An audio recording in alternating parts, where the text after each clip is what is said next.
Yo, yo, yo, yo, yo, it's your boy Big Val Opinion, and I'm back with another live video, man. Make sure you hit that like button, make sure you hit that share button, and most importantly, make sure you sub to the channel, man, so you get all of this hot content that your boy be bringing. Um, as y'all see the title for today's live, R.kelly alleged accusers cries to Kim Foxx.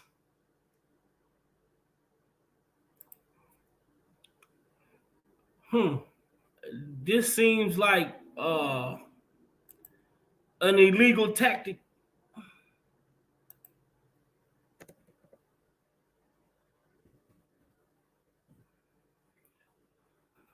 Is this even ethical? We're gonna talk about it. We're gonna talk about it. Let's let the people come on in. Happy Sunday to everybody out there in the world. Time went back, so you got an extra hour of sleep last night. So I know that you're energized today. We want to thank God for allowing us to see another daylight savings time. Hey, if you woke up this morning and you're feeling good, you got air in your body, you got love in your heart, say amen. That's all we can do is say amen, man. Let's praise the Lord. Let's praise the Lord. Thank you. Hope everybody having a blessed day out there, man. Stephanie, Luke, what's going on? Love yourself. Hey, how's it going? Long time no see, baby. Hope all has been well with you. I hope all has been well with you. Let's let the people come on in. We're gonna talk about it, man, because does this what's up, Stephanie Addison? Does this sound like a ethical thing to do? We have accusers, and we're gonna talk about the language in the statement of this accuser, because at this point, this has to be illegal. What are you trying to do, young lady?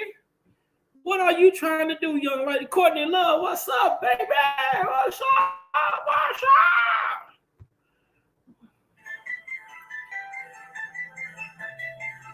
Come on in. Come on in.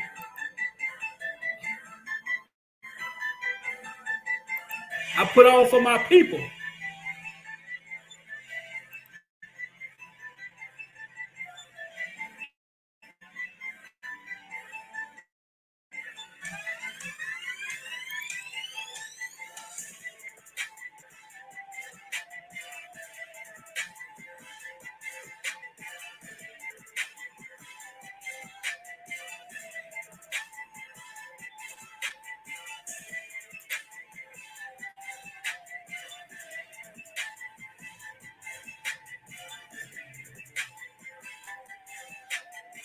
That's what's up, love yourself. We here.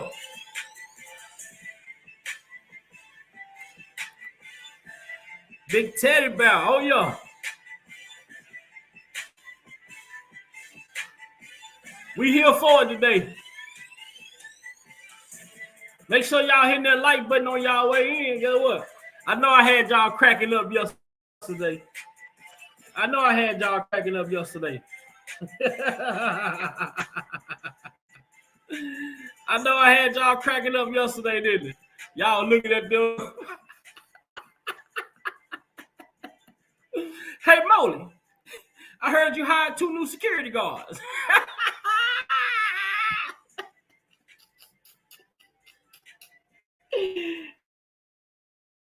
Oh, Lord.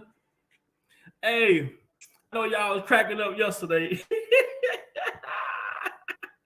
Harriet, what's going on? I know y'all was cracking up yesterday. I already know. We going live today. We gonna talk about it, y'all. We gonna talk about it. We gonna talk about it. Okay, we gonna talk about it. Today's Sunday, y'all. Man, my lighting in my room is kind of like I need to get my what they call it light again, the ring light. I need to get my ring light. You know, I get my ring light, then we're gonna be on. Hold on. Cause I'm gonna see. Let me see where my people at. Where my people at today? Where my people at? So, Carmel, what's going on? Let's get it. We're gonna paste this in the chat. Y'all already know. Come on. We got to get it 20. We get 20 people in here. We finna talk about Geronda. Geronda, we need your soul on the altar. Geronda, we need your soul on the altar today. Because this gotta be illegal what she's doing. Like this cry for help has to be illegal. It has to be illegal.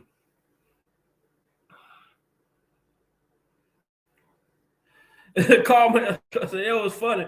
Barbara, what's going on, Barbara? Come on in. Hit that like button. Let's get 20. Let's get 20 people here. Let's get it. Let's go. Let's get it. Let's go. Let's get it. Let's go. Let's get it. Let's go. Cause we gonna talk about Geronda. We most definitely gonna talk about Geronda, right? Cause this right here got to be illegal.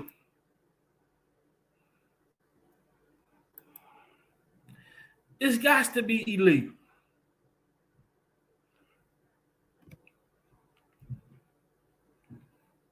Go to it.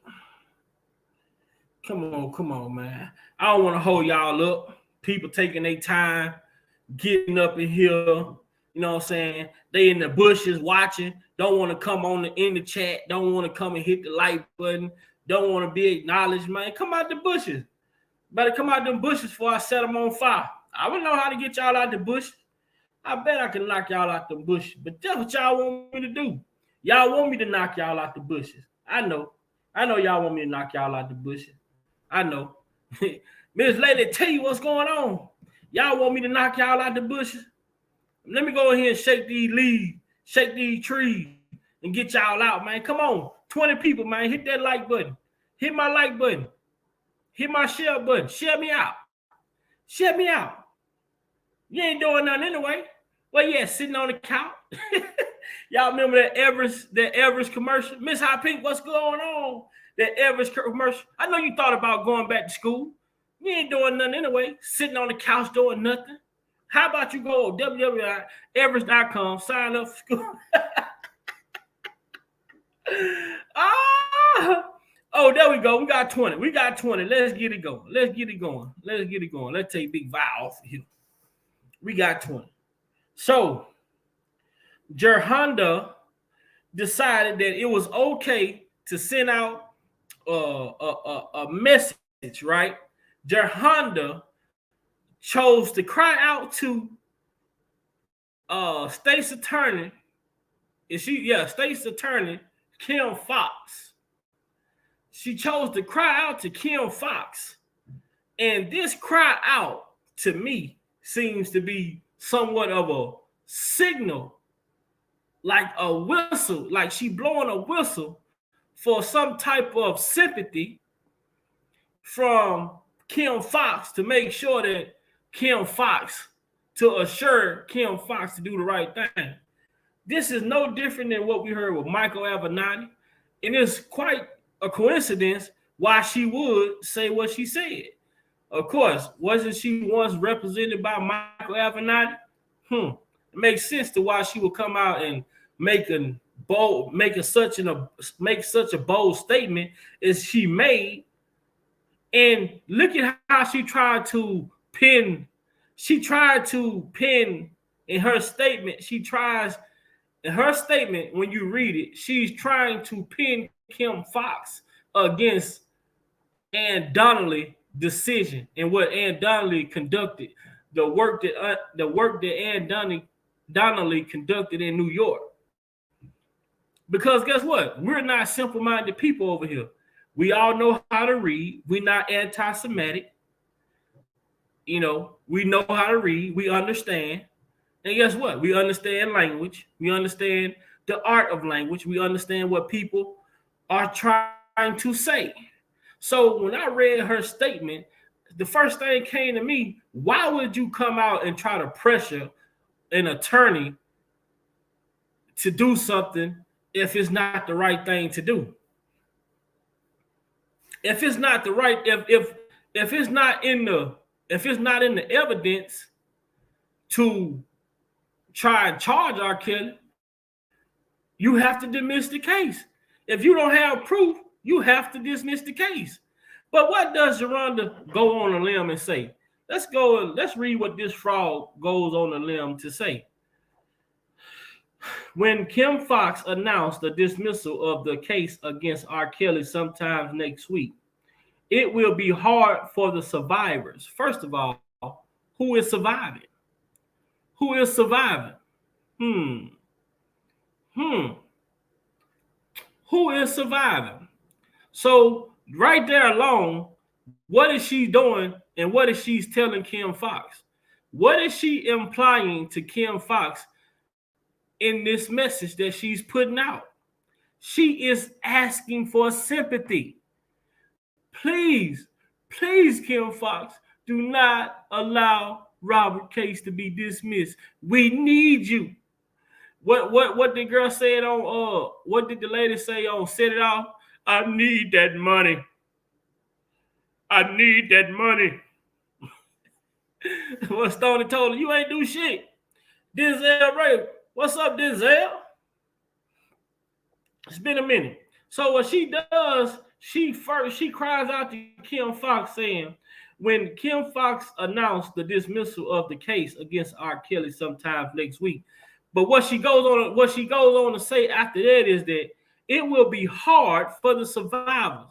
What's gonna be so hard for the survivors? Y'all hoes out here surviving anyway.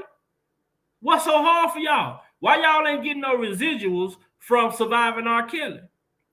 Why y'all ain't getting no residuals from them red carpets y'all was on? Them Grammys y'all won, right? Them trophies y'all went on stage to receive. What about that? What about that? So she goes on to say, it will be hard for the survivors, especially those who were waiting for their day in court. Well, if y'all are the same people, what day y'all waiting on? Is she mad? But see, this is what I tell people. Y'all have to think back. People are saying, oh, Geronda was feeling bad. She tried to give R. Kelly some of the money back. This whole, she don't care about R. Kelly. She gives two fucks about Robert Kelly. Period. Y'all, I don't want to catch nobody else saying nothing that Geronda said. She felt bad. She still loved Robert. She cared. This woman is out for money. This is a broke individual who's looking for restitution. She's looking for restitution in any way she can get it. All that shit she said in New York, I wanted to give him the money back. This, that, and the third. That's all bullshit and games, man. That's deception. She only said that shit because she sat on the stand and said that she was giving his employee, aka Bubba, Ruby Chris, thousands of dollars out of settlements that she was suing R. Kelly for. Why were you giving Bubba money out of your settlements if R. Kelly abused you? And Bubba is a worker for R. Kelly. You have to make that make sense. Gerhonda. It doesn't make sense. But then you sit in New York and talk about you wanting to give him some of the money back, the reason for you trying to reach out and contact him. But then you come to Kim Foxx in Chicago crying and saying, please, please, Kim Foxx, with your ugly ass, please don't dismiss Robert Case because I need you. I need you, Kim Foxx. Lanita Carter, come on. He spit in my face. Lanita Carter. Geronda. So you speaking up for Lanita Carter too? He spit in my face 9 times. Puh. So you just sat your dumb ass there in front of a man and let him hawk up spit and spit in your face 9 times. And you counted every time he spit in your face. 1, 2, 3, 4, 5, 6, 7, 8, 9. Are you done? Are you done, Robert? That was 9. Come on, man. Make this shit make sense. So, Jerron, you out here, you speaking up for Lanita Carter, huh? Huh? That what you doing? You saying the survivors can't keep surviving without you if you dismiss Robert. Going wrong with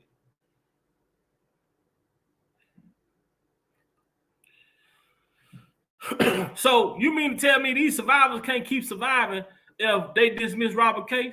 He been found guilty in New York. He was found guilty in Chicago. So what are you crying about, Honda? See what I'm saying? It just happened. No, it ain't just happened. Get your ass and pick that shit up off my floor, man. Don't drop food on the floor. Sorry about that. But yeah, so Lanita Carter missed 9 times, spit to the face. This motherfucker so crazy. She need to be slapped the dog shit out of. That's what she need to be doing. And your parents should be ashamed. Your parents should be ashamed of you, Lanita Carter, for you to even come out and say you sat your dumb ass down there on the floor and let somebody spit in your face 9 times. You gotta be crazy. But you gonna let a motherfucker spit in your face 9 times, then you gonna keep the shirt. It's my favorite Tommy Hilfiger shirt. That you ain't been able to fit that shirt since you were about 18, 19 years old. And you got it just laying around. What you want to put it in a picture frame? What's up, Dana J? But Geronda out here being the catalyst out of everybody who lied on R.kelly. She was the main liar. And she up here calling out for Kim Foxx. Please help the survivors. Kim Foxx, we can't keep surviving if you dismiss the case. What did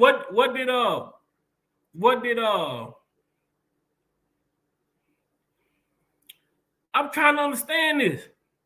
So she tried. So let's go read it. Let's read more into what Geronda had to say to Kim Foxx. This now if R.kelly was arrested and being charged with enticement, coercing witnesses, what the fuck is this? What Geronda doing? Doesn't this align with enticement? Doesn't this align with coercing? You trying to coerce a fucking state's attorney. You trying to entice a state's attorney. So where is the outcry for this bullshit right here? Where's the outcry for this? Since y'all can make up all type of charges for Robert Kelly, what does this look like when you see an accuser going out here saying, if you dismiss the case, we can't survive? Make that shit make sense. How else are you surviving? How you surviving right now? It will be hard for if you dismiss this case, Kim, I'm just here to tell you, it will be hard for the survivors, especially those who were awaiting their day in court. Though it is disappointing, I understand. How do she know that the case will be dismissed? I think this shit is all deception. I hope and pray that the case get dismissed, but this is all subliminal shit. I can't believe a word that come out of fucking Geronda Pace's mouth no more in daylight saving time last night. I can't believe shit come out of Geronda Pace's mouth. Why would she come out into the media and make a statement like this? This right here, I feel like she's antagonizing R. Kelly supporters, if you ask me. I feel like she's having fun with this shit.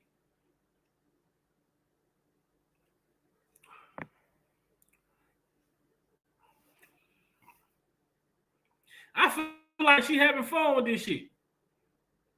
Because why would she come out and make such a statement? Look at the timing. See, you have to question everything. You have to question everything. And why would an accuser come out and ask a prosecutor publicly? Come out and talk to the prosecutor, send a message to the state's attorney like this in public. When Kim Foxx announced the dismissal of the case against Robert Kelly sometime next week, it will be hard for the survivors, especially those who were waiting for their day in court. Though it is disappointing, I understand. New York Eastern District, New York, did a great job getting us justice and taking these matters seriously. Nonetheless, I do thank Kim Foxx for trying. So that sounds like some weak ass, you know, that's some weak ass. That's the weakest shit I ever heard in my life. Like, you try to make a motherfucker feel guilty. You know what I'm saying? You try to make Kim Foxx feel guilty if she dropped the case. You know, so you try to put your emotions off it to Kim Foxx. You trying to get that bag, huh? You mad because you know when you ain't get that type of restitution that some of these other victims got. When she heard that Azrael got 300,000, she was pissed off. She was pissed off when she heard all these other people getting them big restitution checks. Oh, she big mad, but she saw that goof ass up there talking about she wanted to give R. Kelly some of the money back. So if you wanted to give R. Kelly some of the money back, you felt bad about you didn't want to come to court, you didn't want to testify, you didn't want to do this. That's the rumors that's going around. You didn't want to testify, you didn't want to come to court, you were pregnant, you wanted to avoid all of this, but then here you go crying for Kim Foxx to go ahead with charging this man, all because you want to get some restitution. You want to get some restitution. But how about you just forget about restitution and stick to prostitution? What you was doing before you even allegedly met R. Kelly, right? When you prostituting before then? Don't you like all the shit that got tooting on the end of, huh? Restitution, prostitution, substitution.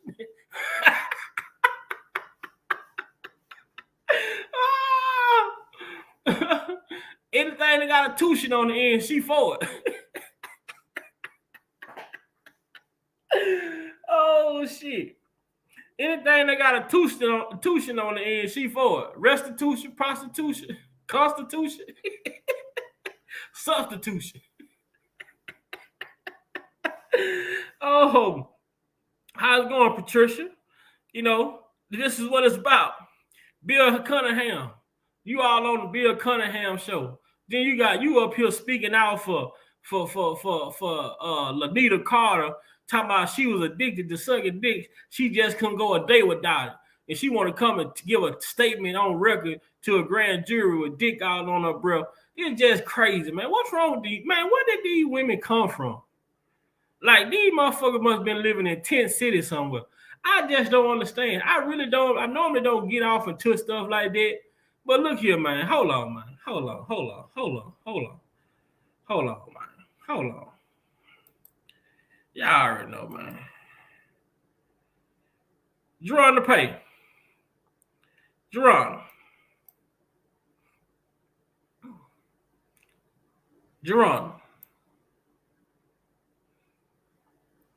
Are y'all ready? I'm just gonna ask y'all one time. All I'm gonna ask y'all one time. Make sure y'all hit that like button. Are y'all ready? Put a 1 in the chat. If y'all ready, put a 1 in the chat. If y'all ready, put a 1 in the chat. If you're ready, put a 1 in the chat. Put a 1 in the chat if you're ready.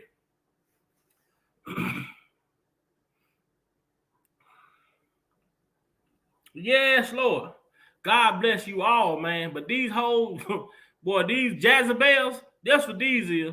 Don't the Bible talk about Jezebels? These are some Jezebels right here. Yeah, these all these women here. These ain't nothing but some Jezebels, man. These are evil-spirited women. And guess what? They after money. And what is money? Money is the root of all evil. V White, what's going on, my girl? Let go, man. I got something for y'all. I got a treat for y'all. Damn group. Nobody's bigger than the group. Y'all ain't stupid. I'm the one selling the records. They coming to see me. They coming to see the Temptations. Ain't nobody coming to see you, Otis. You wish you could work it the way I do. But you can't. Because there is only one David Ruffin. And without him, the Temps ain't nothing but a group in search of a David Ruffin. Matter of fact,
Oh man.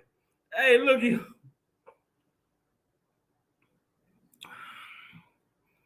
Hey y'all. R&B is dead.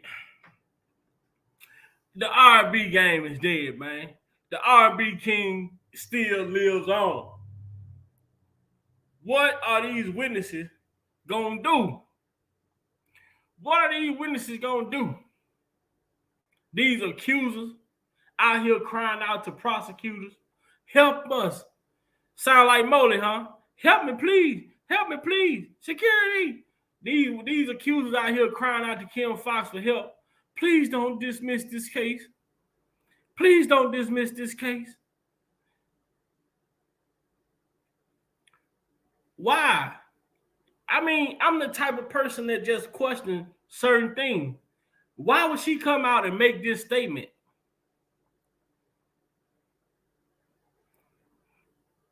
Why would she come out and make a statement like that? Ain't nobody come here to see you, Geronda.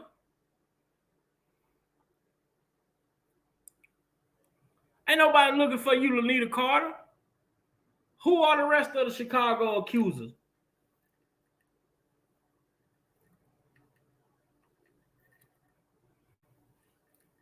You see what I'm saying?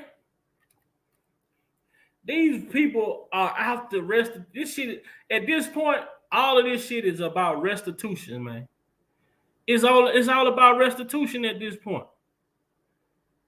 These people are trying to get money. They are trying to live. They are trying to survive. What did K. Michelle say? Surviving kills, girl. I see that you surviving. Ain't that what K. Michelle say? I ain't here to say who wrong or right.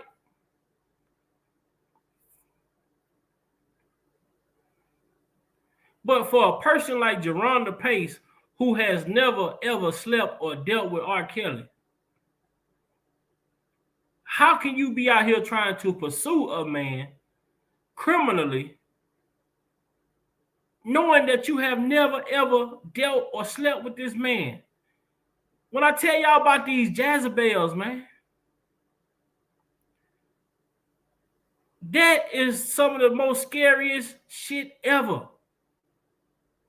Y'all out here trying to live off of me, and I don't even know you. I know of you.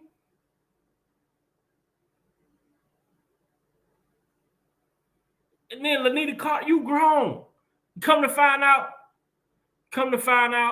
Lanita Carter, you grown. So what do you think is going to happen? Now, I'm not sure how true it is. I'm not 100%. I'm not 100% certain how true it is that they say the real hair braider, whoever the real hair braider is, they say that she's supposed to come forward and testify that she was the actual female in the that R. Kelly was referencing to in the song "I'm Doing My Hair Braider."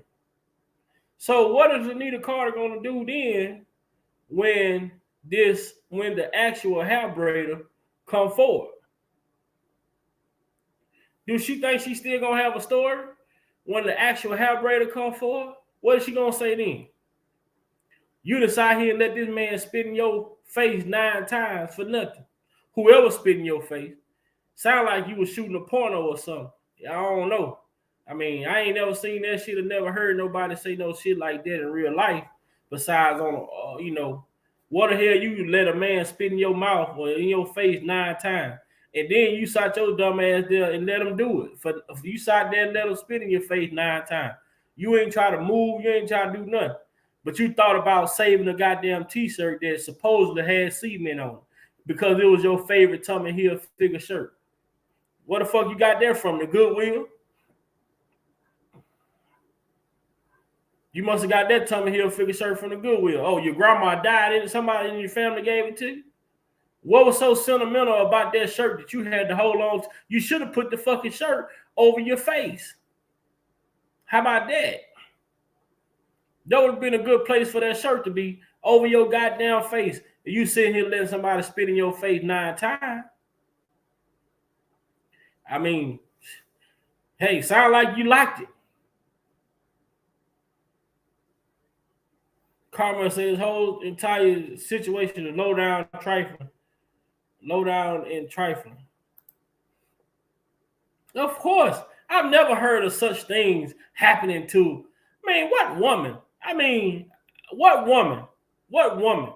What woman in her right mind is going to sit there and sit on her knees in Indian style with her legs crossed, you know, and just let a man just sit there and just hawk up spit in your goddamn face, and you gonna count 1, 2, 3, 4, 5, 6, 7. What the nigga gonna say? Hold on, let me drink some water. How? I mean, I don't know. Anyone, I challenge every one of y'all. We need to start a spit challenge. How many times can you spit before your goddamn mouth be dry? I can't spit 2, 3 times without goddamn having to drink some. Goddamn, my mouth dry as hell. So how the fuck you sit here and let a man spit in your face 9 goddamn times and you ain't stop? You ain't think to move not one time? Like that nigga had to go get a bottle of water, a cup of water, or something. Come on, man. You ain't your only defense mechanism was I kept the t-shirt because it's my favorite Tommy Hilfiger t-shirt. Man, look here. I can't make this up. I can't make this up. Right, Stephanie, say I pray for we have to pray for R.kelly. We have to pray for R.kelly. We got to pray for these women, man. Because these are some lost souls. These are some lost souls. I don't know where they found these goddamn crisis actors at, but these had to be the most expendable crisis actors ever. Man, spit, come on, man. You spit on somebody, that's an assault. To spit, if you were to go and spit on someone, you could get an assault charge. Spit is a deadly weapon. So she done got her ass damn near killed 9 times, allowing somebody to spit on her. She was assaulted 9 times. Now, one time did she think to goddamn spit back, bitch, you should have been bobbing and weaving, ducking and dodging or something.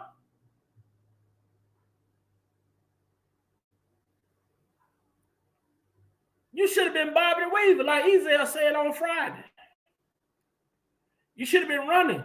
You voluntarily went to go braid somebody's hair, so you could have voluntarily got your ass up and left. He didn't put a gun to your head and say, I want you to massage my head. Oh, not that head, this head. If you went down for the cause, you should have left.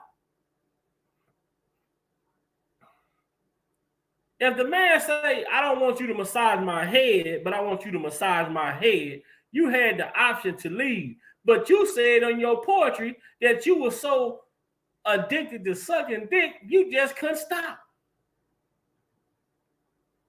I mean, a white dick, Mexican dick, anti-Semitic dick, a hate dick, a black dick, a nigga dick, any kind of dick, a dick, you just couldn't stop sucking them. So you wasn't gonna leave. That wasn't the right thing to do in your eyes.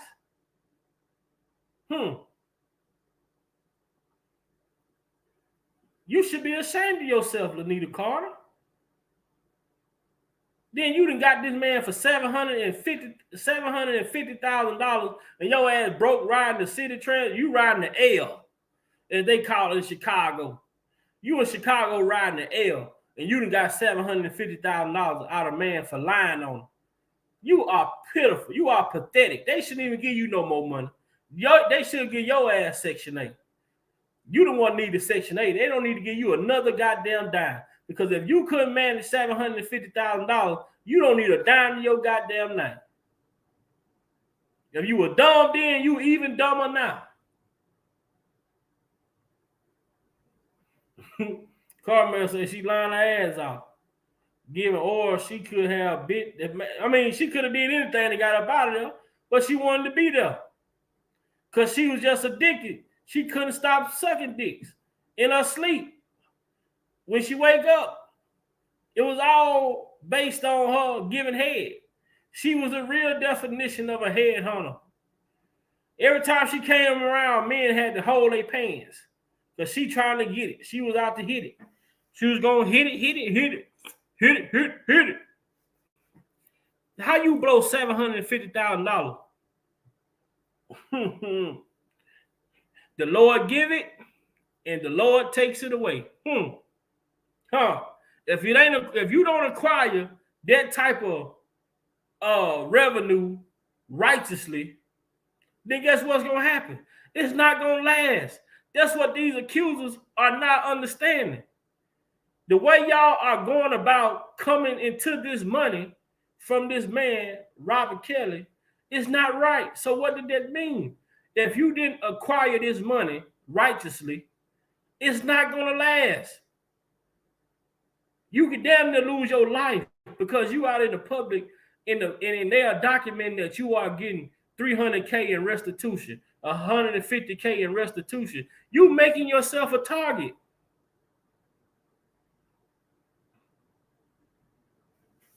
Right, I agree, love yourself. It never happened.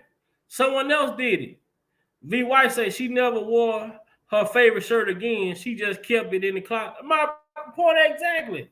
She had on her favorite Tommy Hilfiger shirt, and you still got it. Cement don't last. After 3 days, that shit is over with. You can't even get DNA off of it. You can't get DNA off of it after 3 days. So what was the purpose of holding the fucking shirt for 20 years? Lanita Carter. Your goof ass. Oh, man, look here. Right. Right, that's a good question. That's a damn good question right there. Why she don't have the herpes? Y'all don't mind me. These are some good little drinks right here. They need to sponsor me. I know it's 10 o'clock in the morning, but hey, it's Sunday. My Sunday off at that. Don't judge me, y'all. These hoes be stressing me out. That's all I'm gonna say. Just a second.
So we're gonna switch gears a little bit. Stephanie Luke say the white around her lip. So we're gonna switch gears a little bit. Uh, right here we got Young Thug files a motion for his case to be dismissed upon finding illegal acquired evidence. What do y'all think about this? And doesn't this sound familiar to you all? Doesn't this sound quite familiar?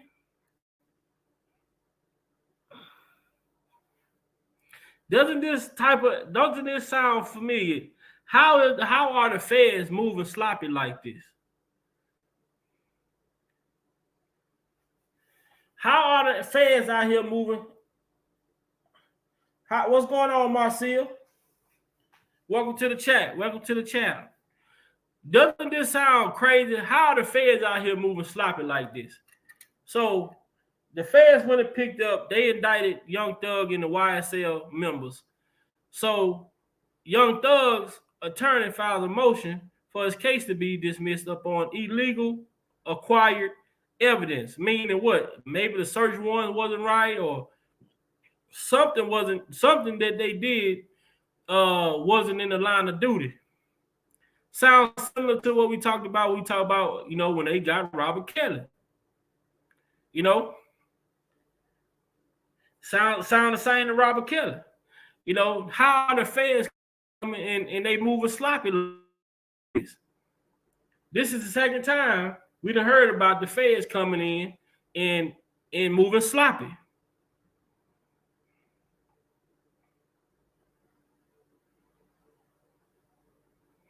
Right. I like this right here. I like.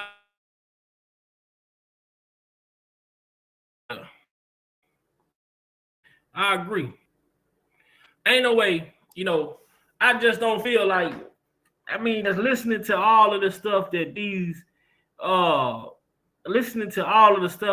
people are saying, and listening to the stories. Even if you go back and listen to the testimonies during the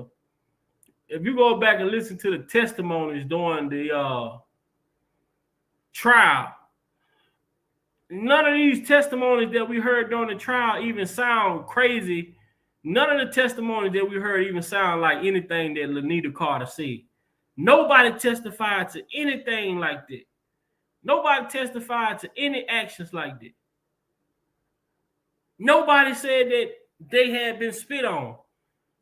She's the only random person who claimed to have been spit on 9 times. I'm having a hard time trying to understand it. I'm having a hard time trying to understand it. She was the only person who had claimed to have been spit on 9 times. None of these other alleged women were spit on.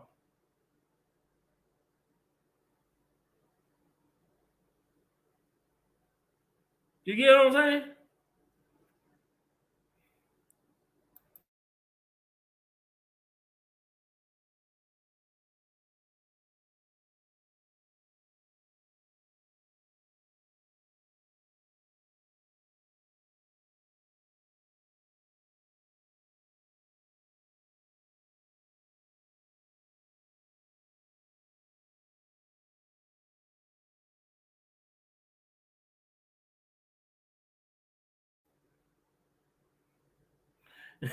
Love yourself, say me too.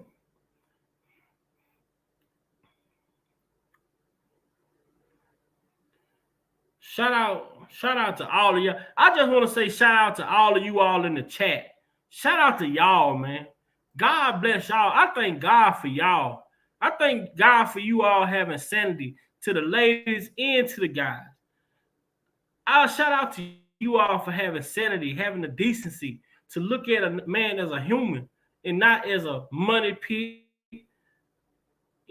Shout out to y'all, because it's y'all. We are the people. We are the people together. With us coming together, raising awareness, asking questions, not allowing the media, the red media, to control the narrative of what they say about our people.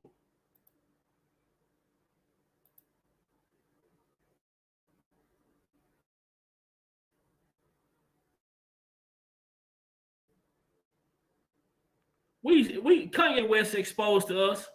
Kanye already exposed us. Who made the documentary? Where did the documentary come from?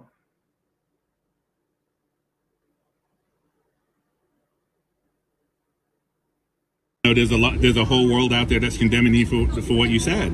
Okay, so this right here is a chart of Universal Studios, 20th Century Fox, ABC News, CBS News, Columbia Pictures, Warner Brothers, ESPN Sports, Fox News, Washington Post, Metro Goldwyn Mayer, MTV Music Television, Nickelodeon, USA Today, Wall Street Journal, Comedy Central, NBC Entertainment, Google, what else do we have?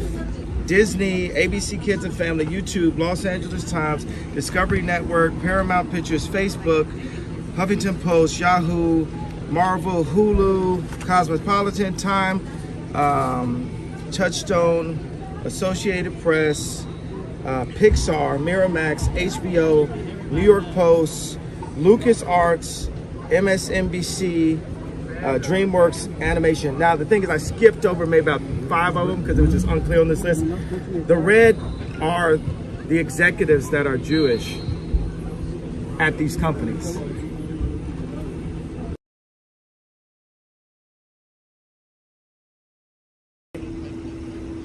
Like we are by the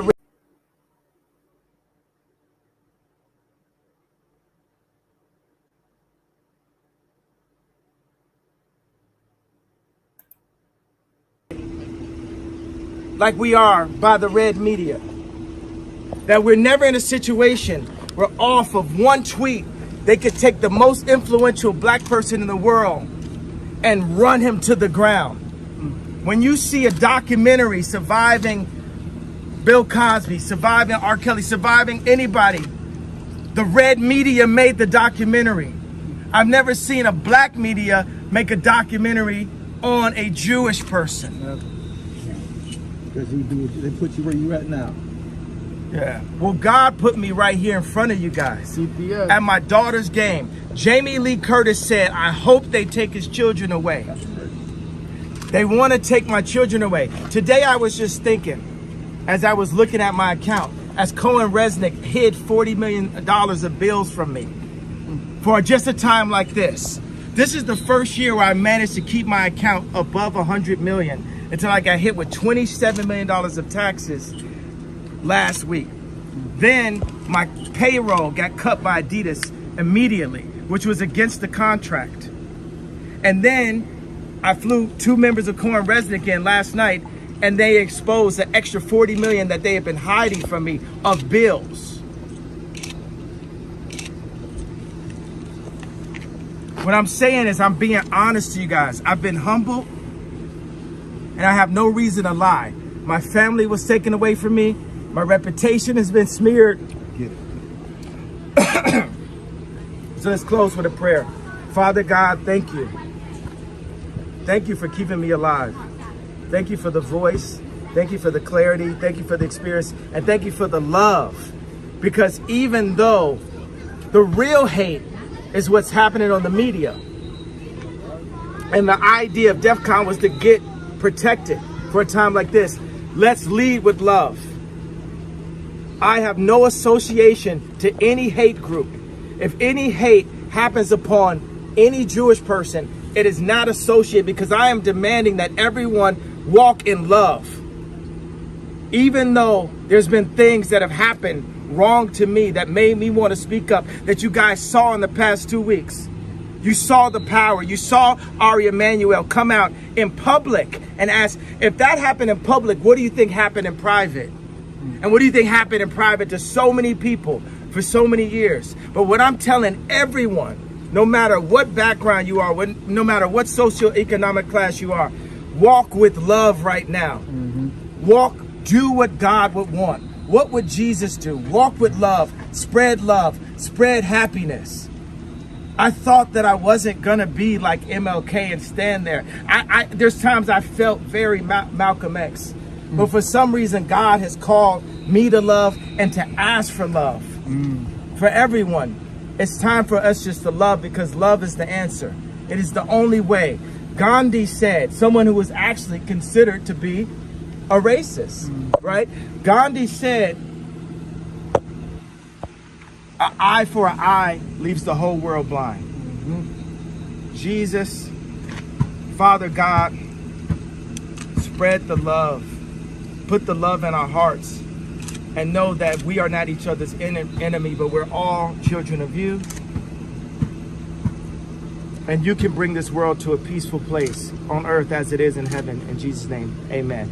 Love you guys. Good night. Hey, you the man. We love you. I'm done with my energy's done. Thank you, brother.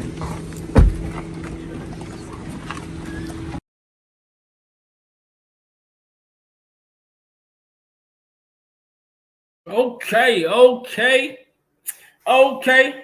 2 hands up, keep them up, you better. 2 hands up, keep them up, you better. Take it to the floor. Good knee, good knee, good knee, good knee. Oh, hey, look, do what Kel told Anita Carter. What Kel told Anita Carter. Hold on.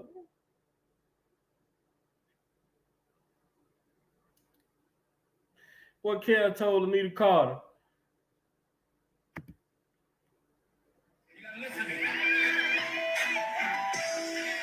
Hands up, keep them up, you better. 2 hands up. That's what Kel told her. Anita Carter sitting there waiting to get spitted on. Take it to the floor. She waiting to get spit on 9 times.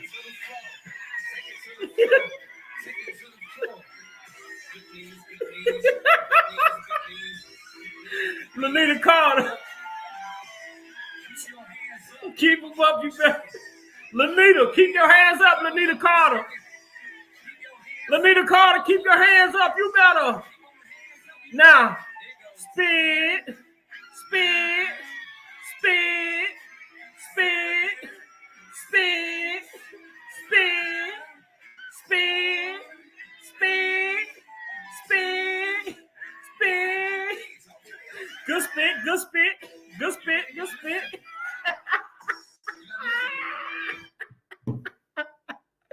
Lanita, keep them hands up, you better.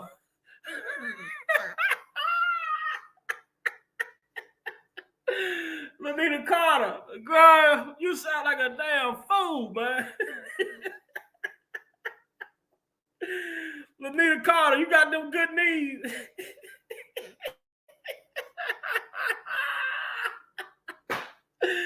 Oh, shit. Lanita. Lanita Carter, keep them hands up, you better. Man, hit that like button. Make sure y'all hit that like button, man. Shut a lie, man. And if you haven't already subbed to the channel, please do so, man. We trying to get to 1,300. Come on, get Big Vi to 1,300. Let's get Big Vi to 1,300 subscribers, man. Come on, let's go. I know we can do it. Because y'all better keep y'all hands up. Keep them up, you better. Keep them hands up. Keep them up, you better. But Patricia said something that was quite interesting. Patricia said, I'm a supervisor in a lab. Sperm only stays alive up to 30 minutes. So what does that tell you? So why have she kept a shirt for 10, 20 years? If sperm only stays alive for 30 minutes, why have she kept a goddamn shirt for 30 years, 20 years? Why has she held on to this shirt for 20 years? I'm not understanding. But the more Lanita kept talking, all these motherfuckers crying.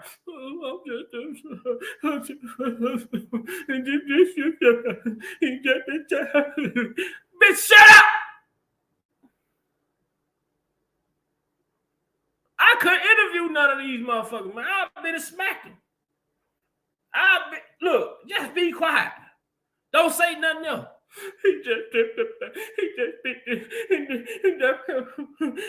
Shut up.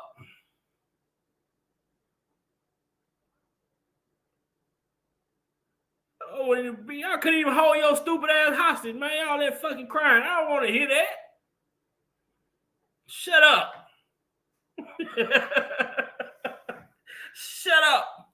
All that goddamn wine. He told me to sit down on the floor.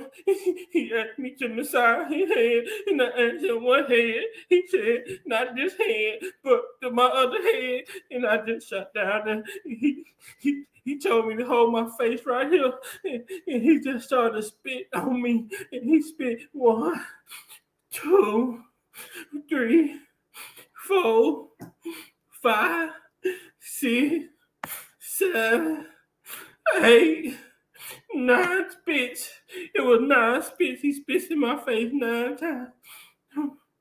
Dumbass woman. Shut up. Now, you decide here and gave this man head, and you gonna keep the t-shirt, but the goddamn DNA on your t-shirt gotta be from the slob from your goddamn mouth. That DNA is contaminated.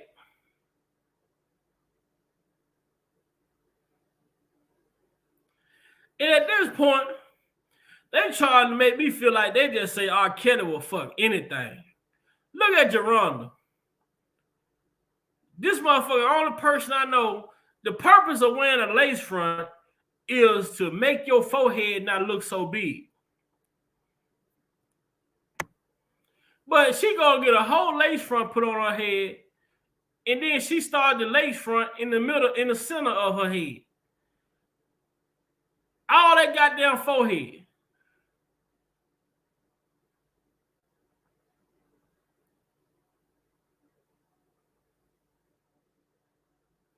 I'm telling you, Stephanie.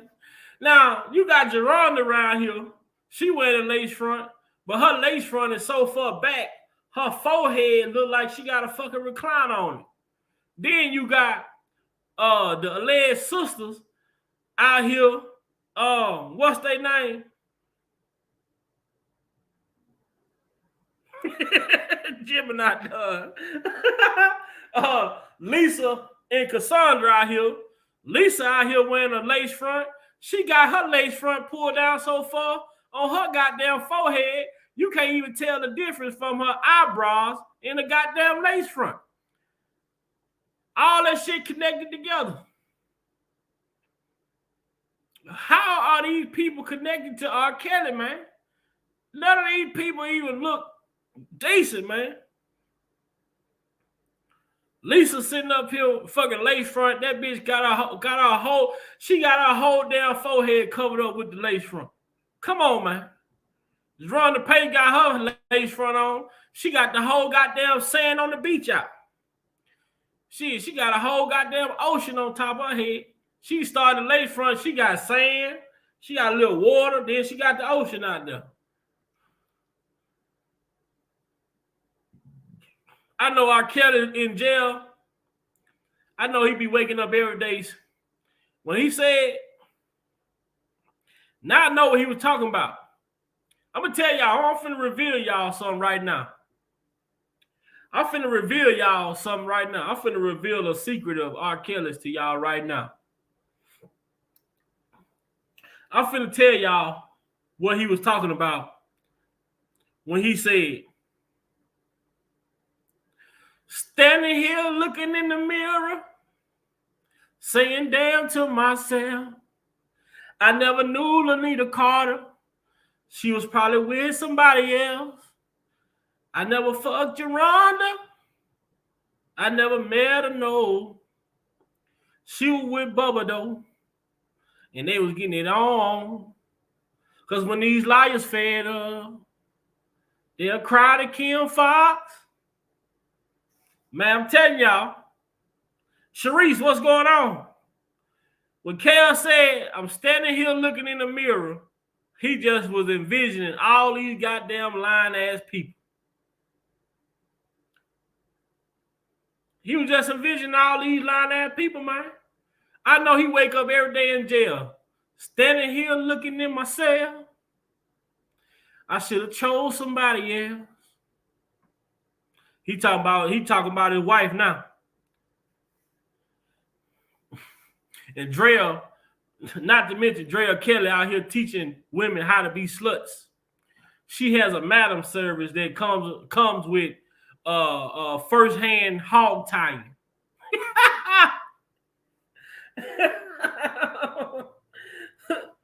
Drea out here teaching women how to be sluts at 40 to 50 years old, and she have a one-on-one hog tie session where she teach them how to hog tie they goddamn self.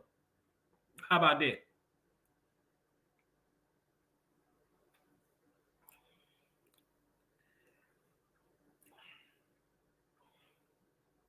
Man, these people are crazy, man.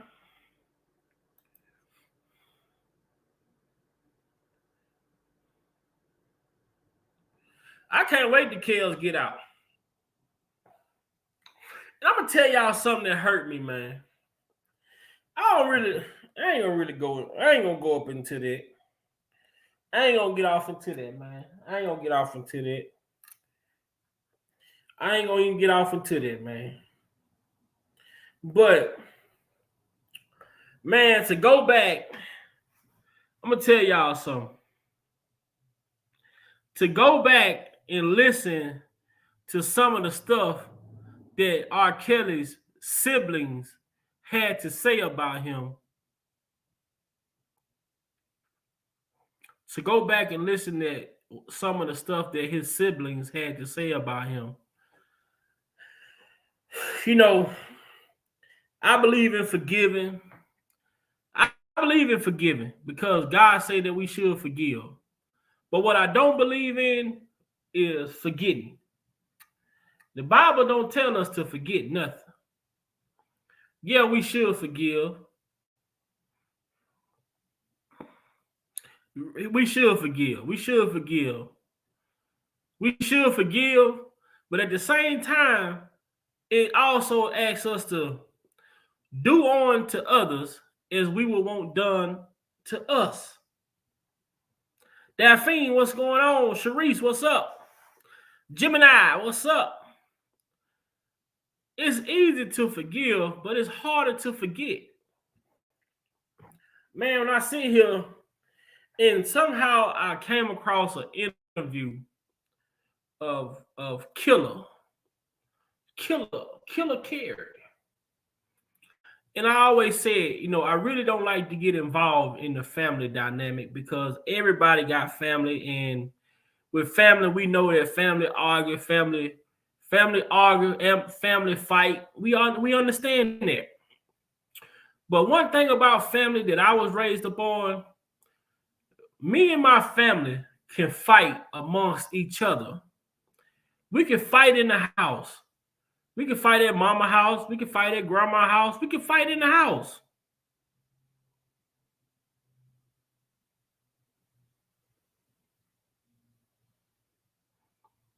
We can fight inside the house. But when it comes to the public, when it comes to the public,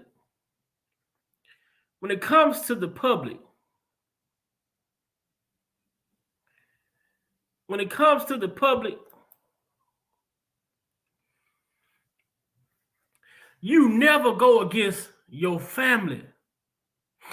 You don't speak negative towards your family. And not saying just your cousin. I'm talking about you never speak negative towards your brother, towards your sister, to people outside of your home. What up, Derek? My guy. Oh, shit. I already know. Shit, man. I know everybody else scared. I know who ain't scared. You never speak bad about your family outside of the house. And what I mean when I say you never speak bad about your family outside of the house, that means you don't say shit about your brother, about your sister, about your mama, about your daddy, to nobody outside of your home. Because once you disrespect your own siblings to people outside of your home, guess what you just did? You just opened up the opportunity for them same people you just talked about your brother to, your mama, your daddy, your sister, your cousin. They gonna feel comfortable enough to talk about them too.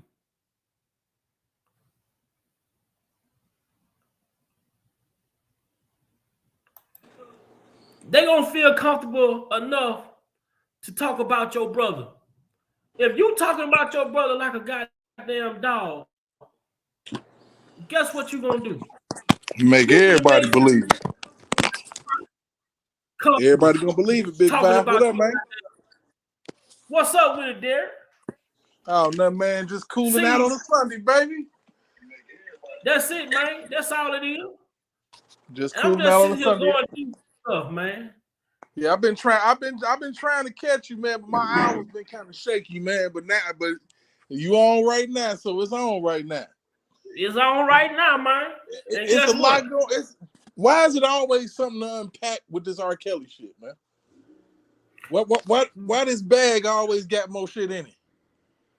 Man, because of people like you, people like me, people like, other people that's around, We had a conversation. this shit from We had a conversation on one of your lives, man. I guess behind the Kanye shit about how the darkest skinned male is under full-fledged. I'm talking about assault right now, bruh. It's amazing to me because I'm thinking about this anti-Semitic thing that's popping off right now. And if you can remember, man, there's been a lot of black people that's done got hit with this shit. Oh, you anti-Semitic, you this, you that. And then turn right around and call us as black people racist. Okay? Now, let's break down racist. Racist is an act of purposely holding another race down.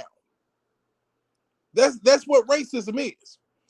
At no point in American history has the black culture, black people ever had the power to hold anybody down. So how the hell are we racist? How? It's crazy. I mean, it's I don't get it. But prejudice. what I Prejudice is what it is. even say, You prejudge shit. You prejudge a club before you walk into it. You prejudge people before you allow them into your house. It don't matter whether they're black, white, purple, blue, green. But when you actually are putting forth effort and creating laws and creating different things to make sure that another race can't be what all that they can be, that's racism. Okay, so when you look at it, nobody, the Holocaust, of course, is a very tragic event, and I feel sorry for all the families that had anything that pop off like that. But shit, we had our own. We were the only people that came into this country that didn't volunteer to bring our asses here. We didn't say, oh shit, I want to go to America. we didn't know what it was. We didn't know where the fuck we was at when we got here. And we got here and we got given a religion, given a lifestyle, given the understanding that the reason why we are where we are is because God intended it. But that's why I say, so when you look at the anti-Semitism, you can't say anything in this world about a Jewish person or that's your ass. That's bullying. But then I don't, that even that term you just said, in you can't find that word inside of that basic instruction manual. You see, No, man. I had a cousin told me a while back. He said,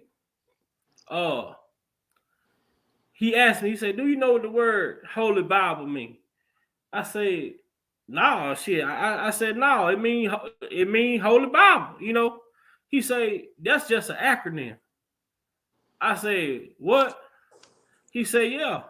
He say that book.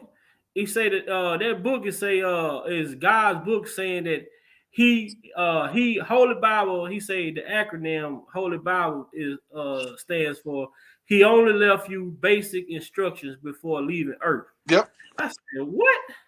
Yep. Basic instructions.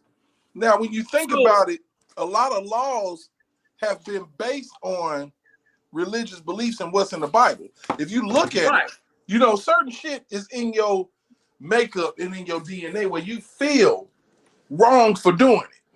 And that's see, hold on, Derek. Hold on now. What you just said. Now, the other day I was on here. The other night we had the state of the culture. And it was me, David, Darlene, April, J. Rob, Lexington. It was Levi popped in a couple people. And I told the guy, I said the same shit I said the same thing you just said. I said, you don't have to read a book that was written, that was wrote and told in a format that other people wanted you to understand. I say we all have the spirit of God within us because we are created from Him. It's basic discernment. We are all made in His likeness and image. Mm-hmm. So how do we need to pick up a book to understand? All we need to do is to be able to announce the presence of there is a spirit. You know, you need to understand when you start to see things and understand things. I tell people all the time on my platform, I'm not a big Bible person, but I don't. And one thing I do, Derek, I respect people that do read it. I respect people who do want to understand it. I don't tell them, man, you need to put that goddamn Bible down, man. They lying to you. I don't say nothing to people. But if I say that I'm not a reader of it, then people will tell me, well, then how could you be following God? When did God tell you that you needed to follow a book? He said, you did. No man should come before me, and you believe in your faith. Your belief in your faith is what He requests from you. Right. He don't ask you to read. He ain't say nothing about reading. Why, if God gave us His word, and why do we got to go to a church where they asking you for tithes and offering? But I'm not gonna get off into that because when Sister Odell can't pay her bills, they gonna go to the secretary and ask when was the last time Sister Odell gave tithes. But Sister Odell ain't been working in the last 10 years. She living off her Social Security, and she can't pay tithes and offering. So that disqualify her. Right. Because people, it just goes to show you how human beings change the narrative of what a tithe is. It's a total narrative flip because that's 10% of your best. Whether you give 10% of your time, if you're a musician and you give 10% and you the best, that's the best thing you got. And you give a gospel song or you sing in the choir, that you tithing. You giving your time. You actually have to give your time to God. God wants your time. Ain't nothing in the Bible ever said He wants your money. So none of it, bro. And guess what I did yesterday? I went and bought the tweet that Kyrie tweeted. I went and bought it. The docu series. I went and bought it. How is y'all giving this man all of this hell behind a repost when the shit is still available today on Amazon? It's crazy because America is not the America that the forefathers envisioned. It's not. That's over with. Free speech out the window and over the fence. You can't say nothing. And just like Kanye, if Kanye and Kyrie really wanted to go there, they can push the issue because guess what?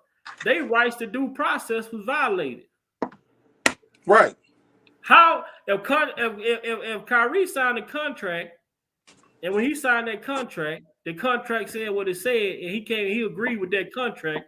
How can you come out and make a new contract and put clauses and say that he need to go to a mental health class, he need to go to a racism class, he need to go meet with a Jewish minister? all this different shit when the man clearly did not even say nothing. They are literally flipping the narrative, and they're making. Let's just bring it on to the crib. Bring it where we need to bring it. What's happening is white society at some point decided that they were going to make us what they've been the whole time. Yep. The whole time. You know what I'm saying? It's like, okay, so we're racist, but we can't have that narrative. So we're going to make it to where anytime a black person say any doggone thing, we just going to take everything from them, make them go on an apology tour and apologize when white folks done said what the hell they said and been unapologetic since this country was born.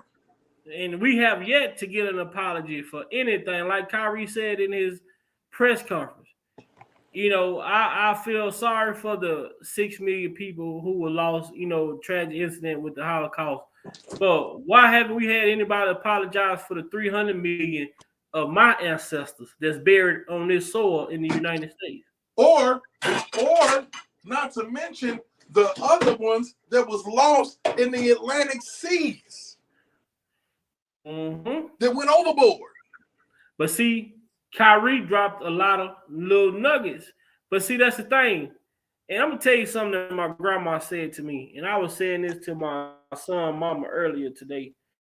I said, I never understood what my grandma meant when she said, in life, you're going to have to get uncomfortable in order to get comfortable.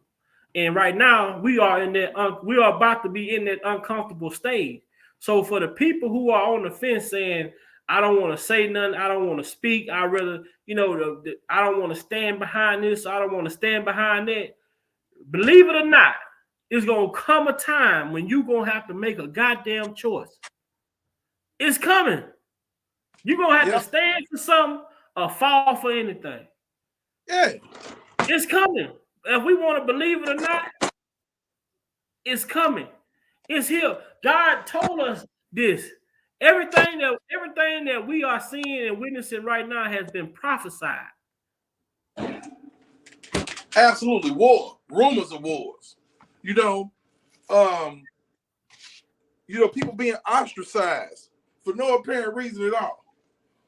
You know, and you look at, you know, just our overall situation with cancel culture, and, you know, everybody's afraid of cancel culture, and I can't say nothing. And why? Why are they afraid, Jerry? Are they afraid of cancel culture, or they are afraid of losing their status as far as monetarily?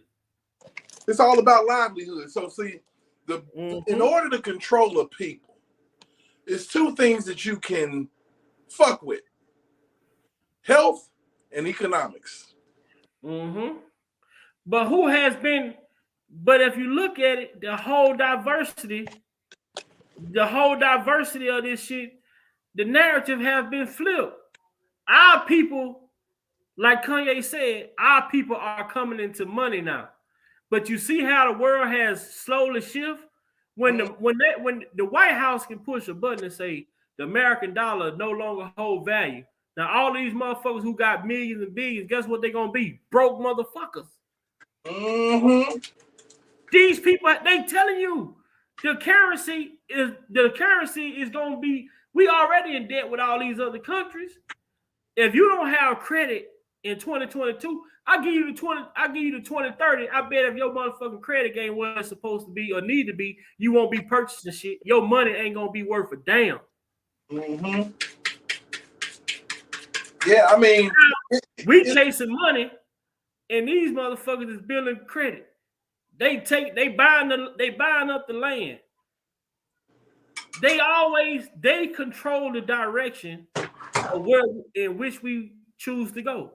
When Kanye West shot out there and read 25 different networks or media outlets that's owned by these people.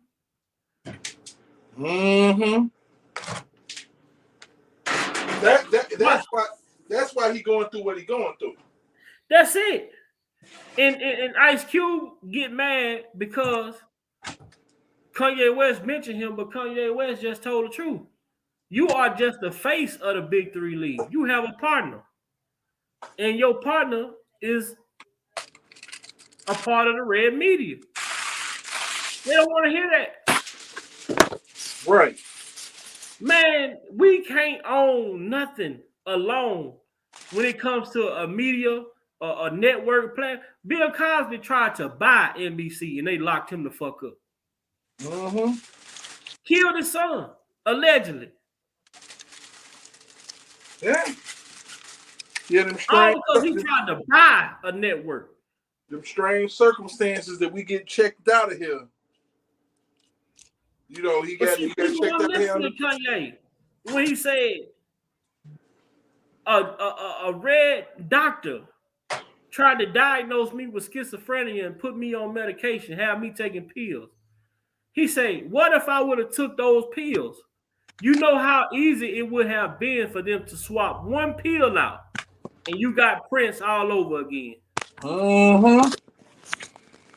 Mm-hmm. With some something laced with you know what they got the yeah. Oh, he fentanyl. overdosed off of drugs, right? Oh, he overdosed off of fentanyl, right? Mm-hmm. Yeah, the fentanyl game they playing, you know. Yeah. So when you look at this man say, Kanye say he was filming a documentary. They took his friend that was helping him film a documentary, paid him $30 million for the content. And see, this is the thing. I was telling my brother yesterday, I say, bro, this is the thing. These people knew they couldn't control Kanye West a long time ago. That's why they put the narrative out ahead. They went ahead and put the narrative out that he was crazy. So when he did come out and speak like times like now, people gonna write him off and dismiss him as being crazy. And they not gonna listen to what he's saying. I say these people are the ones who have the control to control the narrative. This is what they do. R.Kelly, he want his masters, he want to leave. He leaving, he finna be a free agent. He done with RCA, he done with Jive, everybody, he finna start his own thing. But they are in control of the narrative. Oh, he's out here abusing women. So when he do come out and speak on Gayle King, guess what? Everybody, oh, he aggressive, he's stupid, he a clown. Right, because you already formulated your opinion. They already had their opinion of him, so they never looked at the interview from an unbiased standpoint because they already called him guilty. Yeah, you know, and one thing that I can safely say, most of us supporters didn't just say, oh, he didn't do it because he's R.Kelly. No, that's not how we came about this. We No. everything, and we combed through that shit. And I always say, if he did anything, charge him for what he's done, not what y'all want him to have been done. When you got like the brother that came on my platform last week, about 2 weeks ago, and he said that he had been touched or whatever. And I asked him, I say, okay, well, you say you had been touched. Do you remember the time frame when you were touched? He said, man, I remember how old I was, what day it was, what time it was, what I had on. Everything. He said, I remember everything. I say, it's okay. So you say there was a traumatic incident in your life. Okay. So you mean to tell me when it comes to these accusers, not one of these accusers have a direct correlation to the time that this abuse happened? All their abuse happened round or about. So the crazy thing is that you can remember to a T what the hell happened, but you can't remember what you told the grand jury. That too. Oh, what Demetrius say? I need my grand jury statement. Right. I mean, and the thing about it is that lets you know how biased everyone was in the courtroom, because truth be told, the only thing that got him convicted was the fact that the shit wasn't on national television. If they had to put that shit on national television, everybody would be up in arms like, hold the fuck up. All these females lying. Pretty much. But now we understand why it wasn't on national television. Because red media control the news outlets. Right. You know, and then they tell you this bullshit. Oh, ain't no Fed cases on television. That's What? a lie. What? I mean, and people Any run with shit. high profile case is on television. People run with that shit, and it's like, dude, this motherfucker wasn't Hannibal Lecter out here murdering. Ain't nobody dead. Look at this shit with Jeffrey Dahmer. This shit is people are making memes about. They're making parodies about Jeffrey Dahmer. Mm-hmm. Because white people get celebrated in every fucking thing they do, good, bad, and different. Oh, then I got something else to tell you. Look at this. Do you think is this right? Is this illegal? I said this is illegal as fuck, and I feel like this is fucking tampering. I feel like this is enticement. I feel like this is Coercion. coercion. What do that sound like to you when you read it? Hold on. Oh yeah, I saw this bullshit. Then let me see. That's it. Say when Kim Foxx announces dismissal of the case against R.kelly sometime next week, it'll be hard for the survivors, especially those who were waiting for their day in court. Though it is disappointing, I understand. New York, EDNY did a great job getting us justice and taking these matters seriously nonetheless. I do thank Kim Foxx for trying. Motherfucker, please. The man got a 30-piece in New York, and you talking about you didn't get no justice, bitch? Now she say she got justice in New York. She ain't get no justice in Chicago. God doggy, you shouldn't have got no justice in New York at all. But you see how she tried to make Kim Foxx. Now Kim Foxx, you got to try to outdo Ann Donnelly, huh? That what it sound like, don't it? Oh my God. They making this man life a competition, huh? Man, look. One thing I can safely say is that I'm not on the side of feelings and emotions. I'm on the side of fact and truth. So I don't allow for myself to get overly emotional about this shit, because once you lay into your emotions, you're not thinking rationally. The rational mind will tell you just simple mathematics. 16 studio albums, 3 stolen studio albums, 2 albums, 2 soundtracks that you pretty much wrote, and trapped in the closet, and tours and interviews and shit. And you mean to tell me that you got time to terrorize 5, 6, 50, you say, females, chain them up in basements, not let them out, not let them eat, unless they need some shoes from their uncle's house. You mean to tell me that you could be the best at R&B, which is very, very difficult. It's a tireless thing. Long nights and early mornings, man, that you spend trying to perfect the track before you even lay vocal. Okay? Then, on top of all of that, you got to perfect vocal. Then you got to marry it all together and mix it down. And this is a man who was there and present for the process. That's why when dumb motherfuckers say, oh, he told me to trust the process. You idiot. He know the process.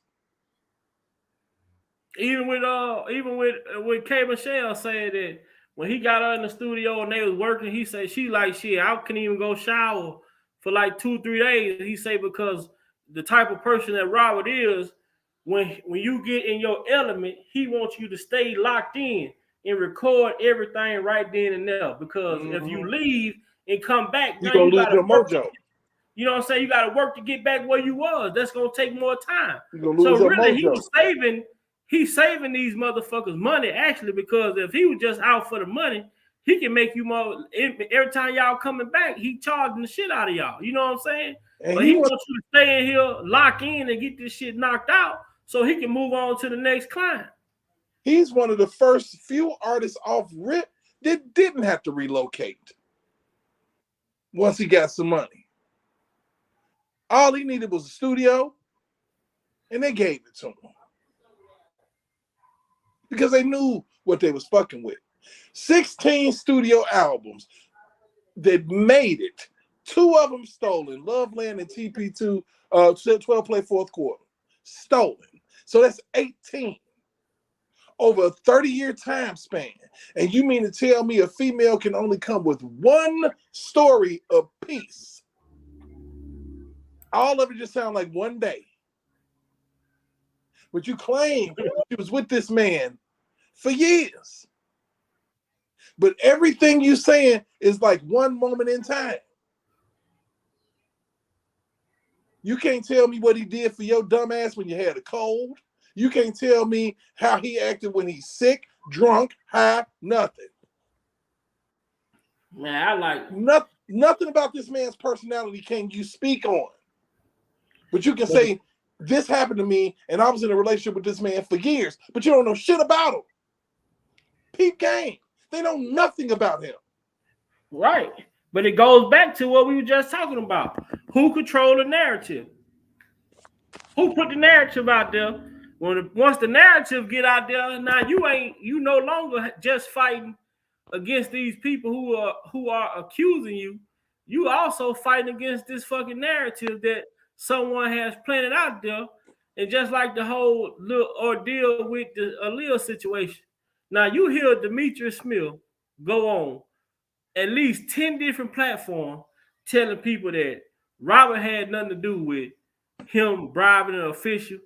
Then he said the reason for him bribing the official was to get an ID for Aaliyah to get married to Robert. But then you turn right back around and say the fucking ID didn't even have an age on it.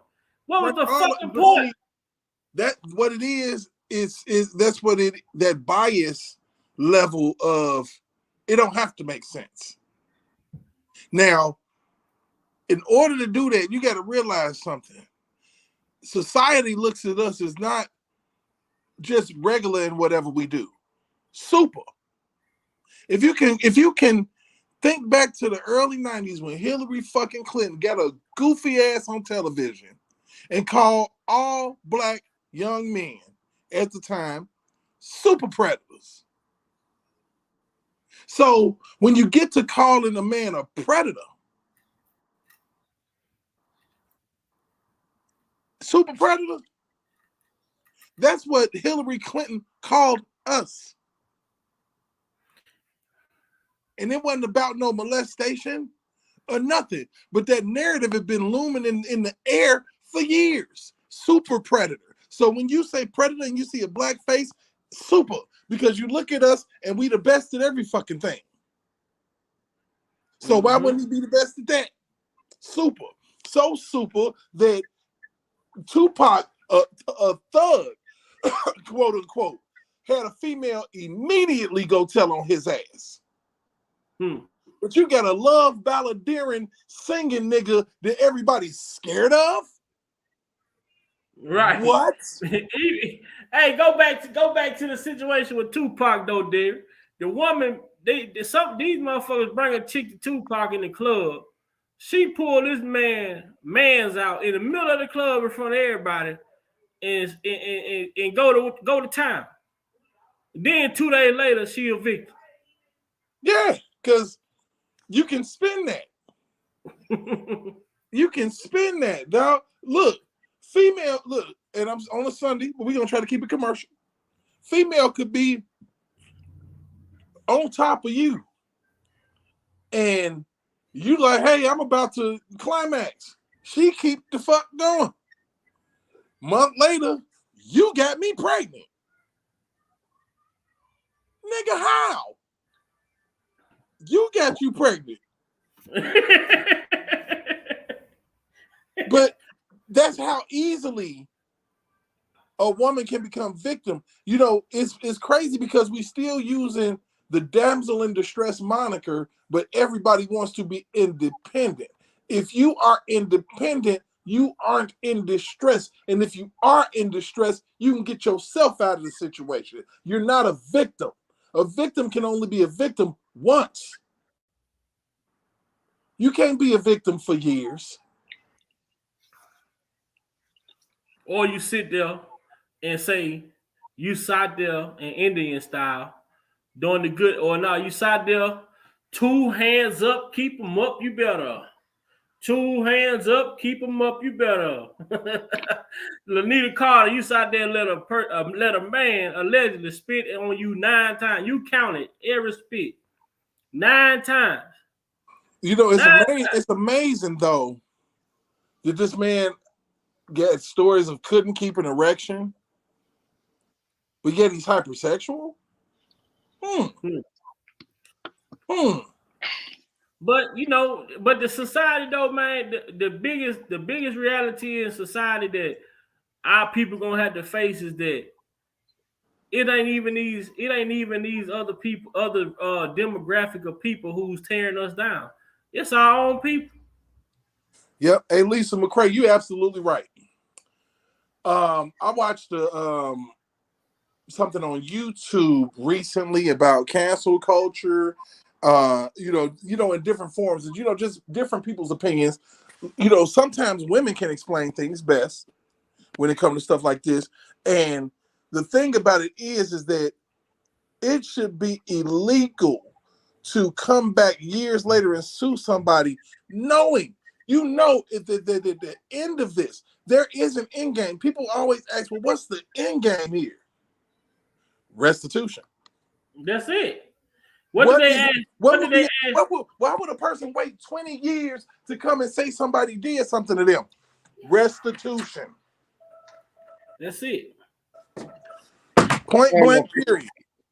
Hey, can I jump in here real quick? Handle your business.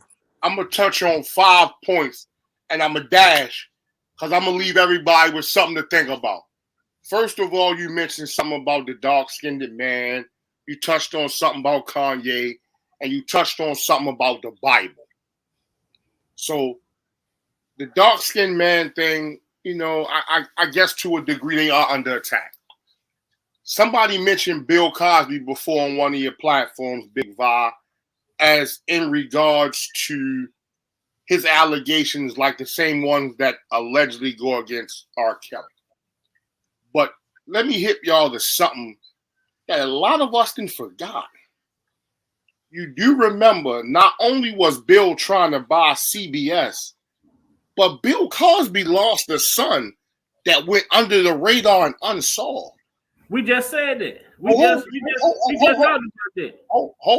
Now, remember, if you paid close attention, when Michael Jordan lost his father on the side of the road, they say his father was killed over a gambling debt in golf. A gambling debt, yeah. Okay. Then you mentioned something about the Bible.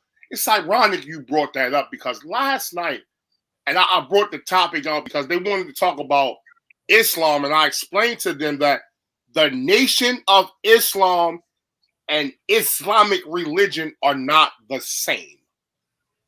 Islam as a religion is a way of life. Way of life. Then they brought up the Bible and Jesus, and they brought up Yahweh ben Yahweh. And I said, well, it's ironic you bring that up because if you've ever watched the documentary, now I believe it's still on YouTube. It came out 2000, 2001. It's about a 4-part series. It's called Zeitgeist. If you watch the documentary Zeitgeist, it's 5 to 10 other prophets who ironically have the same birthday as December 25th. Okay. So now you look at how I think you said Big Va, the Bible stands for something about basic instruction until I leave Earth. Yep. Yeah, basic instructions before leaving Earth. Okay, now here's the one caveat that some of us probably remember. When you go to school, you learn everything you need to know for life in what grade? Shit, kindergarten, 1st grade. All right, now, pin that right there. Now, let me bring you forward. Is it so much at what Kanye said, or is it so much of how he said? It's how he said it in a simple fact. Okay, now, you're agreeing that it's how he said. LeBron James. No. hold on. I'm gonna say this. It ain't. I don't. You I know what? don't see. That's deep. I didn't see a problem with. I didn't It's see a problem with how he said it. I didn't see a problem with what he said. The thing about it is, it's 5 different things. It's who he said it about, who said it, what was said, why it was said, and who it affected. Okay. 5 things. Now, So you ball all that shit up. And like I said, there is an attack, and there has been an attack for 400 years that I know about, and even including the Bible, when you get to talking about the curse of Canaan, on melanin. okay. Now, I want you to pin that. 1 second. Good. I was gonna pin it for you because that's what I wanted you to go. Come on. I'm not even gonna go to the melanin part yet, but okay. In our culture, you have a few men that when they speak, you tend to listen to what they say because you kind of value their point of view. Yep. If you go look at Russell Simmons' response to Kanye, not only did he tell you how he blatantly disrespected the Jews, he told you how he apologized and wound up getting millions of dollars with the same group of people. Mm-hmm. That's all I said. Sometimes is it what you say or how you say. Somebody referenced the Colin Kaepernick thing. In my opinion, Colin had a valid point. It's how he threw it out there. Because LeBron had touched on the same thing. But when LeBron did it, he did it with a different dynamic. See, a lot of times, and what usually gets, I'm not going to say all of us caught up, is it's your approach and delivery to a situation. Because if you think about it, I'm sure Jay-Z, because Kanye references Jay-Z's whole 444, how he breaks down, and Jay-Z gives you all the tips. He showed you how them people was pissed off too about now, Jay-Z giving that information out. Yeah, that was game. Okay, now watch this. The same people that was pissed with him, are they still getting money with him? Yep. See, that's why I'm saying, is it really what you say, or is it how you say?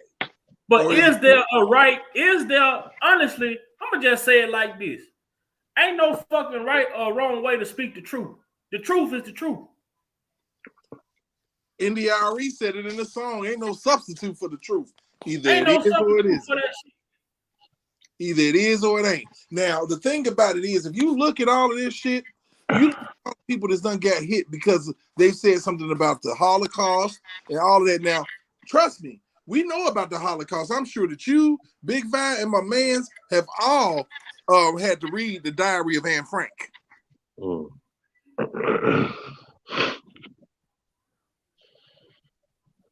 The Diary of Anne Frank. We had to read that shit. That's about the young Jewish girl that was like held up or something while they was the Germans was taking over and right in the attic. Yeah, in the attic or something. Yeah. Yeah. So we got these different. We got knowledge, but then you go in the Bible, talks about Jesus was Hebrew, right? Mm-hmm. So if I do the math and I go all the way back there, 32 years, 1 year after, 1000 BC or 1 AD, okay, 1 AD. That means that somebody back then was black and a Jew, a Jewish person of Hebrew descent. Now, you got that particular level of knowledge. But see, the problem is that they painted Jesus white a long time ago. So the perception of who Jesus has been skewed, so the perception of who the first Hebrews may have been skewed in the minds of people. And that's not being anti-Semitic. That's do your research. But anytime anybody says that, it's up in arms. Nick Cannon said it. Had to go on an apology tour. Whoopi Goldberg, I believe, said something about it. Had to apologize to save the rest of her career. Now, what I'm not upset about is the fact that I feel like that anybody that says anything has to stand on their box. It does not make you racist, but somebody could probably teach you something. Yes, my opinion is not perfect. So what makes a person think if everybody got a religion and everybody thinks their religion is the right religion, something's not right with that. It's some imperfection popping off. And that's in Christianity, Judaism, Buddhism, Muslim, all across the board, bro. You know, everybody praying to a God. Everybody's worshiping something, even if it's not God. Some people can be worshiping their automobile, they job, they woman, they man. So people make gods out of what they want to make gods out of. Now, who's to say that your religion is better or more superior than mine to the point where ain't nobody coming out going crazy because people saying anything about Christians? Nope. And we can be talked about. Crucified, everything. I think when it comes to Christianity, a lot of people. Let me not say that. People kind of tread lightly because they don't really understand. Because you have Christians that pray to Jesus. Yeah, and that's wrong. That's incorrect. Okay, but then you have those who believe that Jesus is God. That's incorrect. Okay. So now that's a matter of opinion. I want to say before I say incorrect. I mean, I won't say incorrect. Truth be told, if God is God and Jesus is the Son of God, how can Jesus be God? Well, I'm gonna do it one better, D. And I respect your POV on it. But here's my thing with the Bible. Why do people hold it as the Magna Carta Holy Grail when only 1/3 of the book has been transcribed? Absolutely. So that's like me running around here singing the first verse of Ballin', but I never get to the other two verses.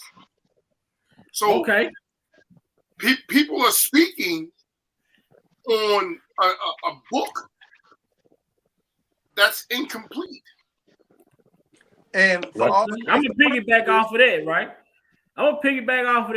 And I'm the type of person I just sit around and I try to think of shit. I'm a context type of person. So we talk about what Kanye said, what he said, or how he said. How is it that they allow us as our people, our culture, our ethnicity, they had us singing the fucking Star Spangled Banner all through our fucking school, elementary. That second verse. And hid the whole fucking, the real fucking song that talked about how they slaughtered us and how we was less than these motherfuckers.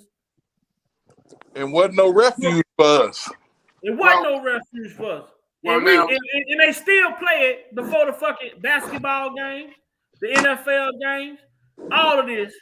And we know, our people know that this fucking the original song quoted.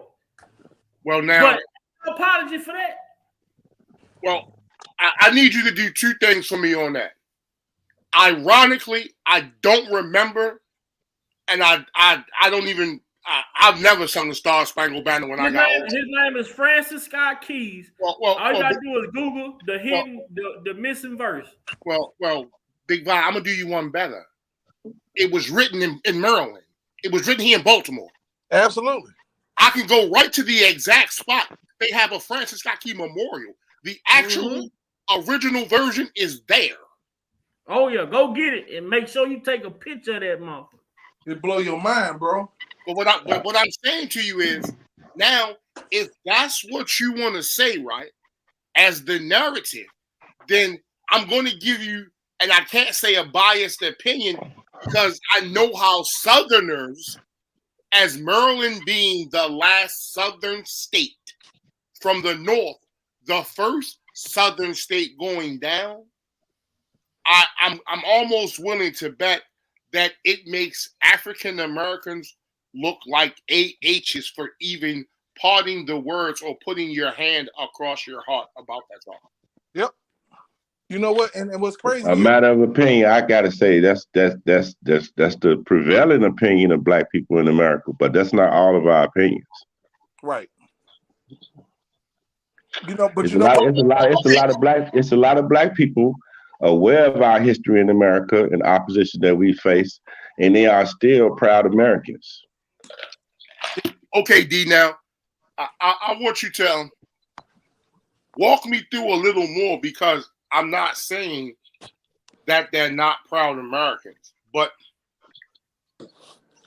it's the old adage, and I don't know where you are, so you don't have to pin your location, but anybody who's never been to Baltimore, the first thing that pops into their goddamn mind is what? You say the wire then. There you go. That's the first thing that pops in everybody's mind. People don't even realize that Baltimore was actually one of the hubs of the slave trade in the very beginning. All up and through there. Baltimore, Cincinnati, Kentucky. You know, one of the things that, you know, one of the bad histories of Baltimore is the fact that it was a ancestral breeding for slaves too. That whole Maryland section, not just Baltimore. That's where they used to when they used to put the bag over your head so you didn't know that you was Obama. You know, it's a lot of things that we've been through in this country to where I feel like that the name calling and calling Kyrie and Kanye racist and all that is totally freaking uncalled for. Now, D, I'm gonna throw this out here, and this may sound crazy, but as growing up, I was a fan of the Dukes of Hazzard. Me too. Yep, me too. I thought the flag on top of the car and the fact that they horn went and that was dope. They climbed in the windows was the coolest stuff ever. When I got older, somebody said that flag is actually disrespectful. Yep. And when they told me that, I was like, okay. And then I watched a video by David Banner called Mississippi. And if I'm correct, I may got the wrong video, but he wears and he carries this flag proudly on his back. Mm-hmm. Yeah, so that Confederate joint. Right. So I thought, damn, I thought it was disrespectful. But upon listening, go ahead. But you know what, man? You absolutely right. Because what it is immature thinking versus mature thinking. Your immature mind processes things very much so different when you get older. When you have a level of personal or even outside of your personal responsibility. Now, one of the things, I'm going to go back for y'all, and I don't know how many of y'all are wrestling fans, but it was a point when Hulk Hogan and Macho Man had mad beef back in the 80s. Mm-hmm. Like, they got into it on a wrestling show, Saturday Night Main Event. Mm-hmm. Now, the crazy thing about it is that what Macho Man was saying to this dude back in the day, I couldn't resonate because I had been brainwashed to be a Hulk Hogan fan.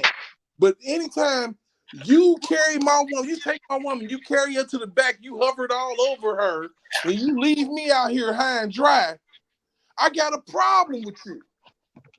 You know what I'm saying? And you lusting after mine. You know what I'm saying? You after mine, you ain't being a man about it. This is what Macho Man was saying to Hulk Hogan.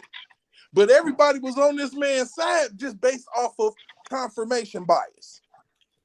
Now, that's that one thing that I say. I watch wrestling, and it's a play on life. It's a play on how they mentally fuck with you, and that's the reason why Vince McMahon made billions, because he realizes I can make you feel a certain way about an individual. Don't necessarily have to be true. Don't necessarily have to be right, just based on the narrative that I give you. Now, Hulk Hogan was eat your prayers, say your vitamins. Eat your prayers, say your vitamins. Hulkamania and all that shit. So you go for that because he's a real American. That was his theme song. You see where I'm going with this? Oh, I'm with you. I was a wrestling fan too. So as I got older and I turned on and watched that whole scenario again, my whole perception changed. I was like, Macho Man was 100% correct. You don't come at nobody sideways using a woman. That's war. You waging war. And you gotta think about that's kind of like how they deal with us.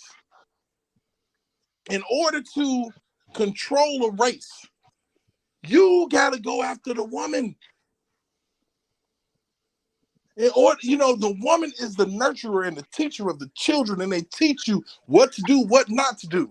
And if you don't do it, then daddy gonna come home and whoop your ass. He ain't worried about it. You just disrespected mama.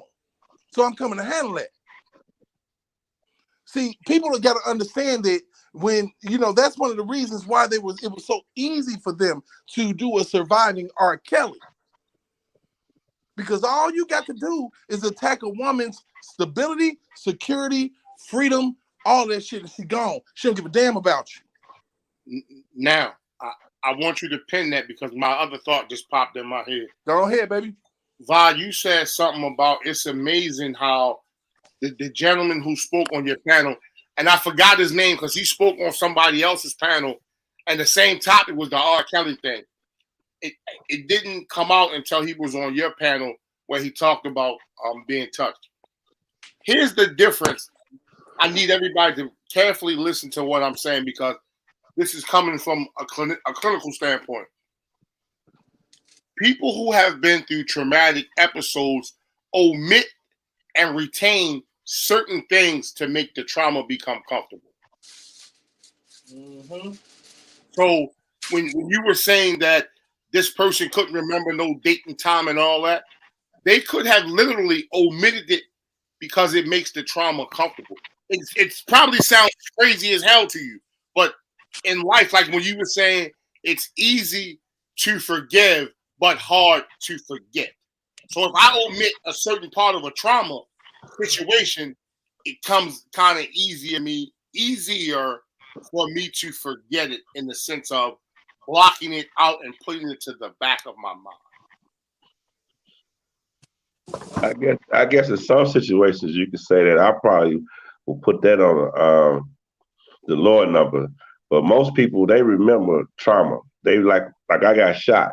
All right. So nothing I will never forget how it happened, the way it happened, everything about it.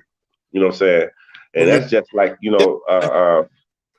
and I just assume if somebody get raped, man, you're going to remember. It's going to be certain details that you're not going to forget. Like, for instance, with the lady who, when they was charging the Supreme Court Judge Brett Kavanaugh. Mm-hmm. Y'all know anything about that? Yep. No, I know that's white shit, but the lady came from 40 years ago. She couldn't remember. The people that was with her said they don't know nothing about what the lady talking about. She couldn't remember what, she couldn't remember a lot of key things about it. And that's what made it look suspicious because a victim is going to remember certain things, you know what I mean? Basically all of it, if you ask me. But I guess it is a select few that may just, erase it all together from their memory. I guess if you suppress it, but it could be pulled up too. So yeah. But think about it, man. It's almost like somebody you saying or calling the police and being like, hey, or just telling people, hey, somebody broke into my house, or calling the insurance company. You're gonna have to prove that you had a 70-inch TV in your shit. Mm-hmm. you ain't just gonna be able to say, "Oh, well, I had it and now it's gone," and you know, I'm gonna need some money. You know, because you come on now, that don't make no damn sense. So how is it that you can sit up here and say anything about anyone and not have to prove that they've been in your house? I got cameras in my shit because I need to prove. If a motherfucker break in, I want to prove he was in my shit. So, you know, you sit up here and you got these T-shirts and shit. You know, saying the thing of it is that for somebody to be so private and so secretive, and then to make it seem like this man was so free with information, and to sit y'all down and be like, "I married Aaliyah because," that don't make no sense to me. Hey, I got a point I want to go back to. Sorry, bro, because we kind of started about the Bible and a third and all this kind of stuff. But I just want to say that the Bible is the one to inform us is that it's the synagogue of Satan who say they are Jews and are not. Now that's in the Bible. Now when nobody even know what the term Jews and none of that stuff mean if it hadn't been for the Bible, you know what I'm saying, or how to identify certain key players.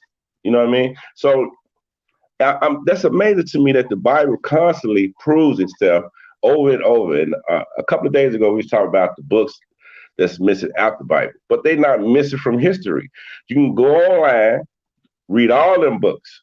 But my thing with the books that's missing and the books that's there, that people don't even know what's contained in the books that's there. You know what I'm saying? It ain't like they done studied the whole Bible. They know the whole Bible. They ain't hungry for something else. And no, that's not the case. Because if you ask the average believer of any faith about the book that they come from, they don't know it. Most people don't know it. Muslims don't know the Quran. Christians don't know the Bible. Jews don't know the Torah. They all depend on their teachers to teach them. And then they have these pseudo, these new cats coming out, half-baked, don't have no real depth of knowledge of the Bible, just a whole bunch of questions. And they not really, so these people not to be listened to neither. You know what I'm saying? You got to be careful who you listen to. So I'm just saying, going back to. Okay, D, because you keep throwing, not you keep throwing, you threw Islam out there. Let me clarify this. Did I throw Islam out there? Did I throw Islam out there? Or was I saying that people that Muslims don't know their book? Neither. Okay. And what I just said is, let me clarify this to you. Okay. Because you don't know, or as the Muslim would say, you are kufar, which means non-believer in Arabic. The Islamic religion has to do with the Quran, but it's more about a way of life. If you pay close attention, that's why we pray 5 times a day. That's why your wife walks 4 paces behind. That's why your wife wears a khimar, so you can't see her and only you know what's under it. It's a way of life. So technically speaking, it has more to do with how you live than the teachings to which you come from.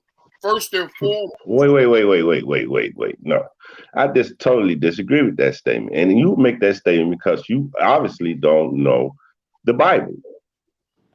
Well, I mean, you know, I'm just saying I don't want to say what you don't know, but that statement right there, when you say that your book is saying more how to live than the Bible is saying. I said in Islam. In Islam. A way of life. That's why you don't urinate or do anything with your right hand. That's halal. That's haram, which is bad. If you ever pay attention, Muslims eat with their right hand. And not saying that you're a perv, but when they go to the bathroom, it's with your left hand. It's kind of and I'll give it to you best. Are you military? I'm military minded. I ain't military. I've been in the military, bro. Okay, now, so PT, you can help me out. In the military, they have a chant when you're marching. You had a good home, you're left, you're right. You had a good home, but you're left, you're right. The cadence of that song is based on left and right, meaning you had something good and you left. So it's bad when you leave, it's right when you're there. That's the Islam thing. It's right hand for halal, left hand for haram. So everything is based on a way of life. That's why we prostrate 5 times a day when you're on your deen. That's why yeah. But my thing was not that don't know how to imitate other people. My thing was that most believers, no matter what their religion is, don't know their book. They are taught by people who stand before them and tell them what's in that book, whatever book it is. Right. And that's what I'm saying to you. I agree, because in Islam, it's more of how you live versus the teachings to which the Jew people is how they live versus what.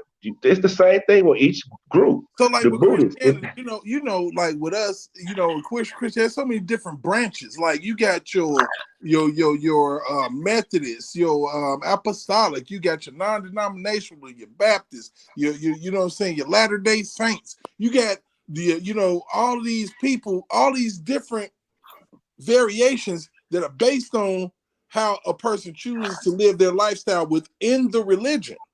Okay, and on the inside of the religion. So that's why you have certain Muslim faiths that the woman has to have their head all covered, just like you got the Christians that feel like all women got to wear skirts all the time. Mm-hmm. Now that he said that, and not to contradict you what you're saying, D, if you go to Leviticus, is it chapter 3, verse 9 and 10? I believe so. Where it tells you should not eat of animals whose feet have slit hooves. Mm-hmm. And it tells you that you shouldn't eat shellfish. Mm-hmm. Yep. God damn it, every time I've been to a Christian function, they got more ham, more pork than the lamb. Well, the thing is, and what a lot of people get misunderstood is that the church is not Israel. Israel is a nation of people. The church is the body of Christ, the body of people who believe in Jesus Christ. They come from every background. Anybody could be somebody who believes in Jesus Christ. But I cannot say that I'm Chinese. That's not my nation. I cannot say that I'm Afghanistanian. That's not my nation. I'm an American. That's my nation. Now, my heritage is what is in question. Now, a lot of people believe that. I'm starting to believe that we are the people of the book. Some people say Israel, Jew, whatever. I'm not really sold on none of those things because those things have to be revealed to me to the point where I'm able to accept that and grab that identity. You know what I'm saying? Right now, my identity rests in who Jesus Christ is. Right. That's the difference. The Israelites are indeed who they are. If they claim that, if they want to walk by that lifestyle, follow them rules and regulations that pertain to the 10 Commandments and the laws of Moses, all good to me, you know what I'm saying? But the church or the body of Christ is somebody who may be an Israelite descendant who says, I believe in Jesus Christ, who may be an Arabian descendant who says, I believe in Jesus Christ, who may be Chinese to say, I believe in Jesus Christ. The church is made up of those people. That's the problem that I've been seeing in these conversations. They are not the same. One is a nation, one is a body of different nations who accepts Jesus Christ. Right. Can we see the difference between that? Right. Oh, okay, D. And again, you just made what I was saying correct, and you clarified exactly the same thing I was saying. But again, and what I was just speaking on was in the Bible, it tells you not to eat certain things. But it tells Israel not to eat certain things. You got to realize that God is speaking to a nation of people. All right, so it ain't everybody, because everybody was eating their own thing. You had all the other nations, but Israel, somebody he pulled to the side and groomed himself. So okay, if that's the case, right? Jews don't eat pork. Yeah, some Jews don't eat pork. No, Jews don't eat pork. Period. Okay, they're not supposed to. Okay, and Muslims too. I understand. Okay, but But we're not Jews. The Christians or the body of Christ, the church, is not just Jews. It's everybody. So okay, we have liberty in Christ to for our life. We're not a part of the nation. We are come out of the nation into this body. You know what I'm saying? We don't deny who we are, but we accept his identity as that's who we are. You know what I'm saying? We represent okay. our nation unto God. We are priests of our nation unto God, on behalf of our nation unto the Father. Mm-hmm. Okay, so then let me do it this way. So you interpret and you have your own personal interpretation of the Bible, correct? Sound like you do too. I've never tried to interpret an incomplete book. Well, you I start stand messing with the Quran. You think the Quran is not incomplete?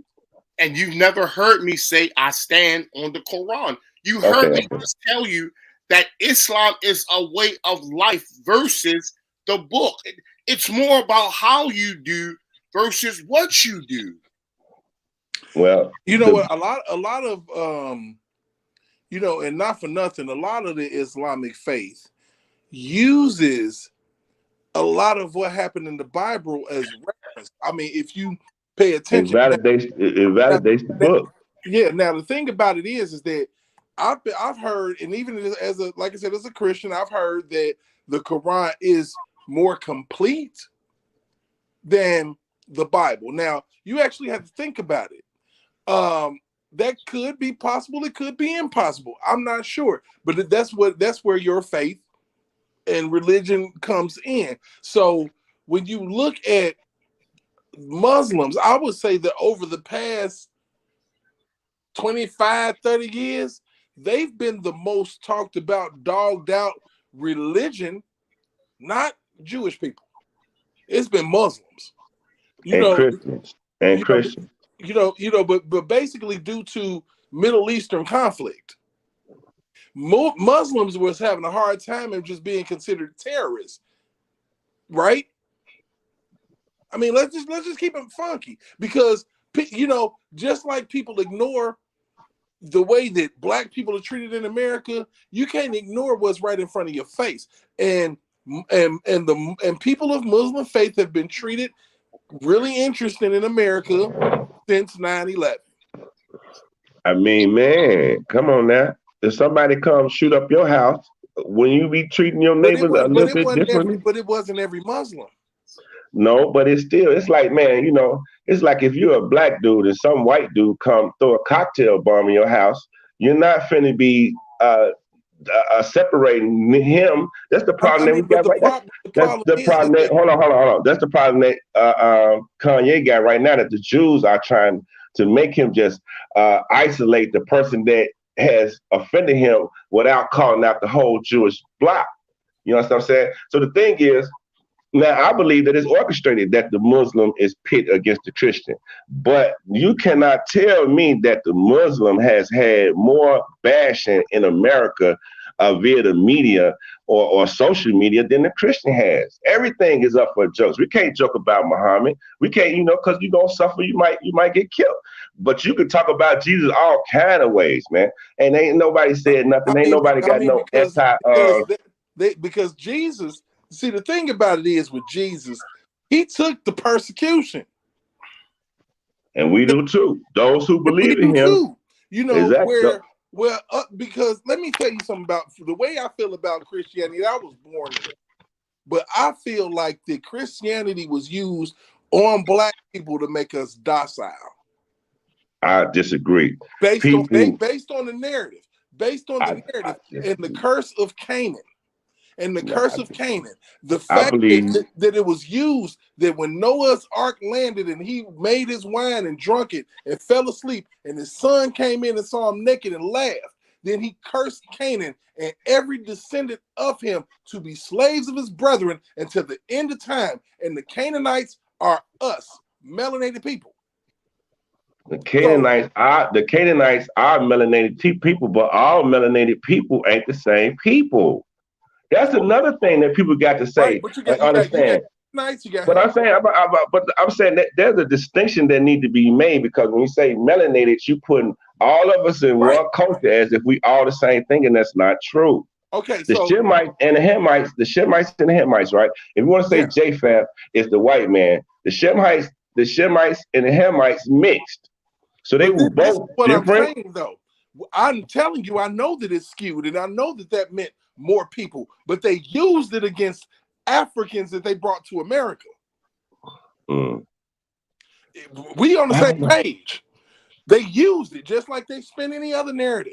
When I think about the black church in America, that is one of the reasons why black people became so powerful. Now, once the church married the government, the 501c3, that's when the power was snatched. And then your voice was snatched also, in the same way that the athletes and the entertainers' voices snatched. It's the government shit that came in, decided with what they call the church, because you got in Revelations you got two women. You got the harlot, and then you got the woman who was dressed in white and with the crowns on her head, standing on the moon and the stars. They both represent the true people of God and the bogus people of God, which is represented by the harlot, who says with all the nations. Now, that's like what they call a church all the time. But at the same time, it really is a real church. Like in the Muslim faith, it really is real people who have submitted their will to Allah. You know what I'm saying? And I honor them people. In the Jewish faith, this really is people who have submitted themselves to Yahweh. You know what I'm saying? And I honor that. You know what I'm saying? As I do with all other religions or whatever they what's name. But it also involved in all of those religions is the bogus side. The business side of it basically is what ends up being corrupt, because there's so much traffic of money, and people attach their emotions and their heartstrings to their God. So they're willing to give up their money, you know what I'm saying, for different reasons. And now people play on that. But that doesn't make God wrong, or that doesn't make the people who believe wrong. You know what I'm saying? That's one of the reasons why, when I look at things, I know for a fact that it's all about a personal relationship. Because a lot of times people get caught up in the pomp and circumstance of going to church every Sunday and having a pastor tell you the sermon of the day, instead of you actually cracking open the Bible when you're sitting at home and doing your own research. Okay. So with that being said, let me ask this question. If 10 of us walk down an alley and the dog barks, how many do you think are going to run? Shit, everybody. Okay. Maybe. Nah, I'm just playing. So no, let's just say 9 out of 10, right? Okay. But do we realize why the dog is barking? Nope. Now, for those of us who heard this analogy before, and you research that the dog is barking because the dog is more scared of you than you are the dog, and the dog is barking as a defense to let you know that it is there. The dog is scared. That's why dogs bark. So the other day, somebody brought out business and how we as a people have not came far, and in a short period of time, you're going to need a degree to work at McDonald's. And I said to them, I said, baby girl, do you know what you just said? And she said, you'll need a degree to work at McDonald's. So I said, well, if you look right now, currently, and you go into any fast food restaurant, you used to see 4 people on the front line. Now you may see 2. You used to see a lot of young teenagers, be it Caucasian, African American, whatever, teenagers. Now you see a bunch of Hispanics. So huh? You ain't lying. You're not lying. Okay. So she said to me, what are you saying? I said, well, I'm going to ask you a question, Stephalah. And my question to her is, so what do you think the business of McDonald's is? So I'm going to pose the question to the panel. What do you think the business of McDonald's is? Making money. How? What do you think their commodity to make money is? Pumping out unhealthy products. Okay. Anybody else? I go with that. Both of Make you it money. guys are wrong. The business of McDonald's, contrary to anyone's belief, is real estate. Okay. Now, when you walk outside and you ride in your car, look at where you see a McDonald's. And then tell me, just vaguely, what do you think that piece of property is worth? Because the burgers and fries ain't nothing but 10 cents. They manufacture their own food. Yep. But if you look, anywhere you see a McDonald's, it's a prime piece of real estate. Right, a cornerstone or something of a neighborhood. Yeah, right. Look, right off a highway, right on the exit ramp, right on the off. You always see McDonald's in a prime location. Right. Their business is real estate. McDonald's has the second most amount of real estate next to Catholic charities. Man. So people, and I'll be like, so if you don't know, you don't know. That's like nobody realizes that when Fred Smith started FedEx, why he started FedEx. He didn't start FedEx to knock out the competition of the Postal Service. He started FedEx to use the Postal Service, to use the Postal Service as a catalyst. If folks don't understand, the reason why you pay $16.95 for overnight shipping is because your document goes on to an airplane that's going to the particular town you're going to, and is going to be delivered by a postal carrier the next day. And if anybody can remember, at first you would get it through FedEx or UPS. Now you'll get a package that was shipped via UPS and delivered, and it'll say Postal Service. But look at how many billions of dollars these two companies have made by having the same commodity that's already there. So I say that to say it's kind of easier to work with than against. But to better look at it from this point, D, let's say all of us on here are millionaires, and we all tight. Let's say Va is the face of the whole thing, because Va, his net worth is 160 million. All of us is less than that. Do you think that Va is willing to sacrifice the brand of his net worth on speaking on the topic to which he's not sure that he's going to get backing by his people? It has to play into the interest of what's best for business. For sure.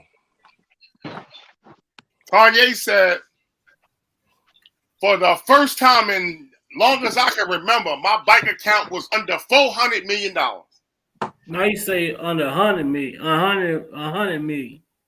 Okay, under 100 million. How? Listen, Vi, listen. It's some folks who on YouTube and in society ain't never seen 10,000, let alone had 100,000 to just sit somewhere. So under 100 million is definitely out of some people's realm of thought. But I ain't gonna say that people are afraid, because I mean, I guess you just gotta understand, man, when it comes to this shit, man, if you sitting up here looking at money and thinking it's valuable, because they have told us that money is the way of life. But when you look on that money and say, when you look on the money, it tell you what the money is. Look at all the symbolism on the money that we work so hard for. Mm-hmm. But shout out to Floyd Mayweather, who came out and spoke with Kyrie and say that Kyrie should stand and he should not back down if that's what he believes in. Now watch how I don't want to watch nothing right now, because don't you feel the way you feel about you feel the way you feel about Islam, right? Oh no. I'm with you on the Floyd thing.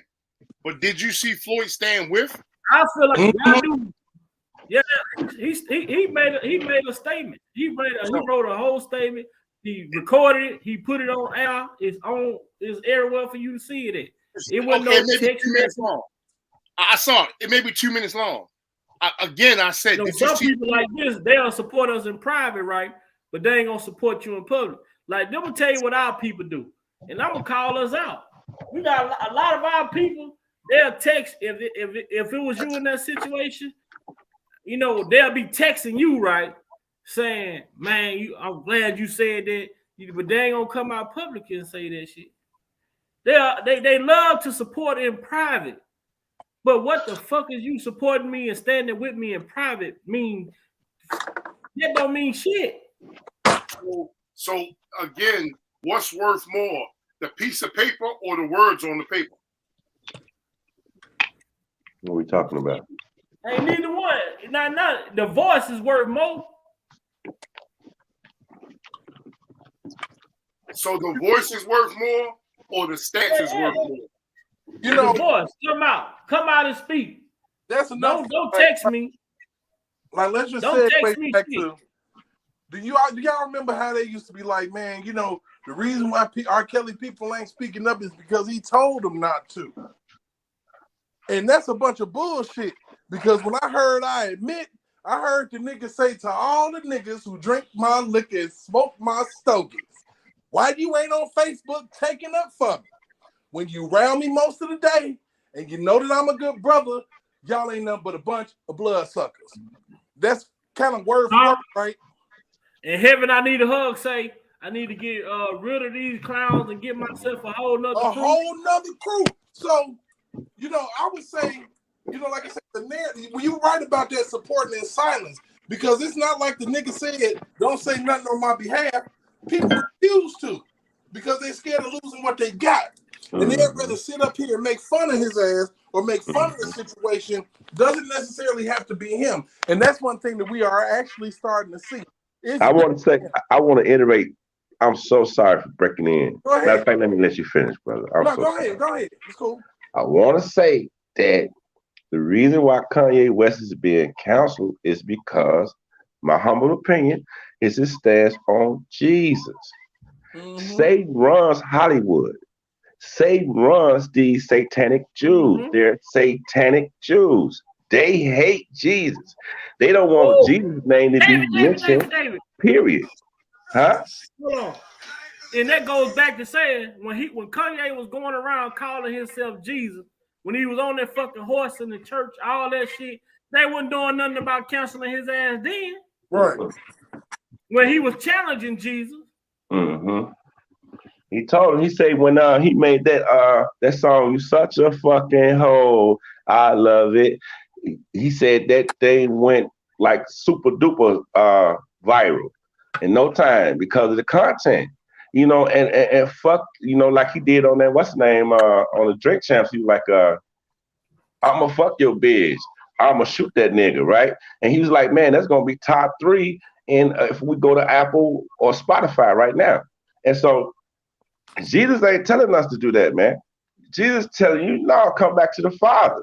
Just like Kanye West said in Follow God, the song Follow God. So the attack on Kyrie is his belief in God, and the fact that he believed that there might be some truth in the fact that we are Jews.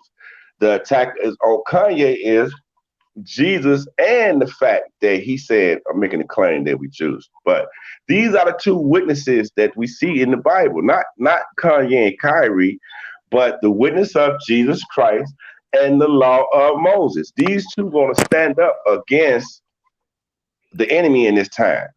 You know what I'm saying? But I'm telling you, that's why they attack Kanye on strictly on the Jesus stand. I'm telling you, that's what I believe. You know what I'm saying? I'll ride with you on that. I'll jump in the car, put my seatbelt on. That's how I do, Vaughn. But you just said something crucial. And I just thought about it. You know why they fucking with Kyrie? Why? Because Kyrie ain't get vaccinated. Yeah, that's another reason.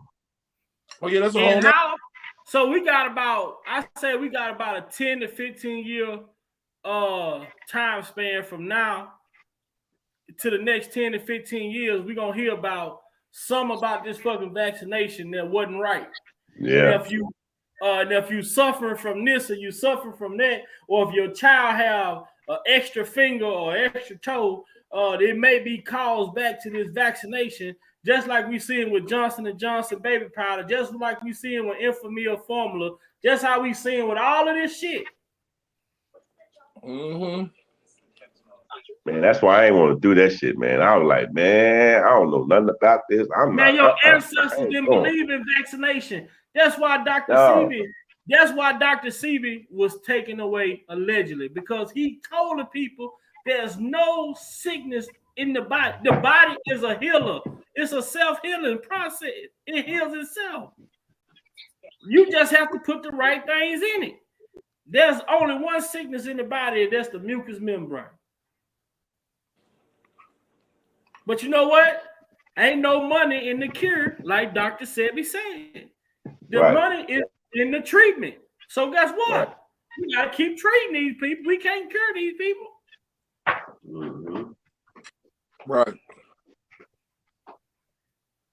This shit, a lot of this shit, man. Look, whatever happened. I remember growing up, the measles, the mumps, chicken pox. You don't know no goddamn kids have chicken pox no more.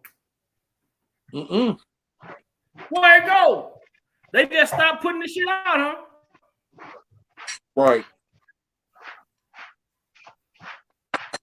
I mean, they always been giving you quote unquote, killed or weakened diseases in order to try to make you feel better. And even when I was a kid, I learned about what vaccines were. Like the flu vaccine is a weakened or killed version. I'm like, so why the hell are you giving me the flu if I'm cool? Why are you doing this? But we had a whole syphilis experiment in our country. Yeah. So the vaccination, a vaccine can't work if it's not in your body. So how can you vaccinate something that I don't have? Right. Hey, I'm gonna tell you what really twisted me, man. I was thumbing through YouTube, and I see this people from Hawaii. They had to make the first responders. They made it mandatory for them to take the shot. And these are the people that was working when it first hit. You know what I'm saying? Really putting their life on the line with the first wave of COVID, and they had actually survived it. Some of them got it, and they had developed antibodies to it, and so they couldn't understand why it was mandatory for them to get this vaccine. And then after they took it, like 48 hours after they took it, 72,000 people died. You hear me? It's on the video. I got the video, man. It's called Second Thoughts. What I think that was, the target was people who already had pre-existing illnesses. Yeah. And designed to take you down. Yeah. If you had anything going on inside your body, it was about execution. And black people, with the drinking and smoking that a lot of people do, and the bad eating habits, we was prime candidates to catch it and be fucked up. You know what I'm saying? According to that, having pre-existing conditions, Uh-huh. Like I said, a lot of times, you don't want to keep on saying, oh, black people targeted this or black people targeted that. But man, when you constantly getting targeted and can you not say it? What else can you say? When you constantly behind the 8 ball. I mean, I don't tell people this shit in this country, what this country is coming to is either you gonna be wealthy or you poor, man. The elites and the non-elites, and they want this place to themselves. There's people in this world that ain't worried about gas prices. They ain't worried about it. I feel like we're in a time of wealth transfer. I feel like we right on the urge of coming into, where the first become last and the last become first. I think that's what we're seeing right now. I think a lot of that, I say that what the Bible say. That's what it say. And I'm talking about a lot of that comes with the information that's coming out right now. Because as it comes out, it ain't just black people that's paying attention to this. You know what I'm saying? And so those who just have who just want to know. You got so many curious people, man, that's naturally investigative now. And they want to dig into that and see if there's any claim to that. You know what I'm saying? I went and paid the $12 and got the tweet that Kyrie tweeted out. I went and bought it. I watched part of it yesterday. It's a 3-hour documentary. It is what caused this uproar. But I'm still not understanding. You know what I said though? It ain't about what he tweeted, and this is something that Malik has been asking since he been on here. It ain't about what Kanye said. It's about the fucking following that these people have, the ability to reach. Because I can say the same shit on this platform right now that both of them said, and won't shit be said or done about it. Because who am I with these little 1,300 followers? Bingo, bingo, butterfugo. See? Here go Kanye West. Here go to this people when they address Kyrie Irving. Well, Kyrie, you have 17 million followers on Instagram. You have another 5 million followers on Twitter. And you retweet something like this, people are going to go and want to find out. I said, what the fuck? Are you serious? I mean, so basically what you're doing is you condemning a person for putting information. For information. Straight up bullying right there. Yes, and yes. That's bullying right there. Now I want to say this, and I'm a dash. Look like the games was on football. Yeah, the game just came on. We finna get ready to wrap it up, man. Hey, but I can't. Let me say this before you get ready to make your closing and everybody make their closing. I salute y'all, brothers, because I muted my mic and sat back and heard y'all have respectful dialogue, and nobody disrespect the other and come to a resolution. And this is what it's about. You know, regardless of we believe the same thing, different thing, whatever the situation may be, we should be able to have these type of respectful conversations. We didn't have 50 plus people in here the entire time that we've been talking, and we went off of what we started talking about to, you know, most of the time we talk about religion and things of that nature. A lot of people don't care to listen. Mm-hmm. But shout out to everybody in the chat that's been in here listening and trying to get this information and just gonna go back and do their research. Go back and pull up these documentaries. Go on YouTube and search some of this information that y'all been hearing these brothers share throughout this live today. And I want to salute to Derek. I want to salute to my brother Malik. I want to salute to my brother David, because normally Malik be the devil's advocate, man. And to hear him in here today talking the way he talk, I gotta salute him on another time, because I be like, man, I don't know how Malik coming today, man. But salute. But you know what, you gotta be like that, Vibe, because you gotta look at everything from every angle. So I appreciate that. Oh yeah. Y'all held it down today.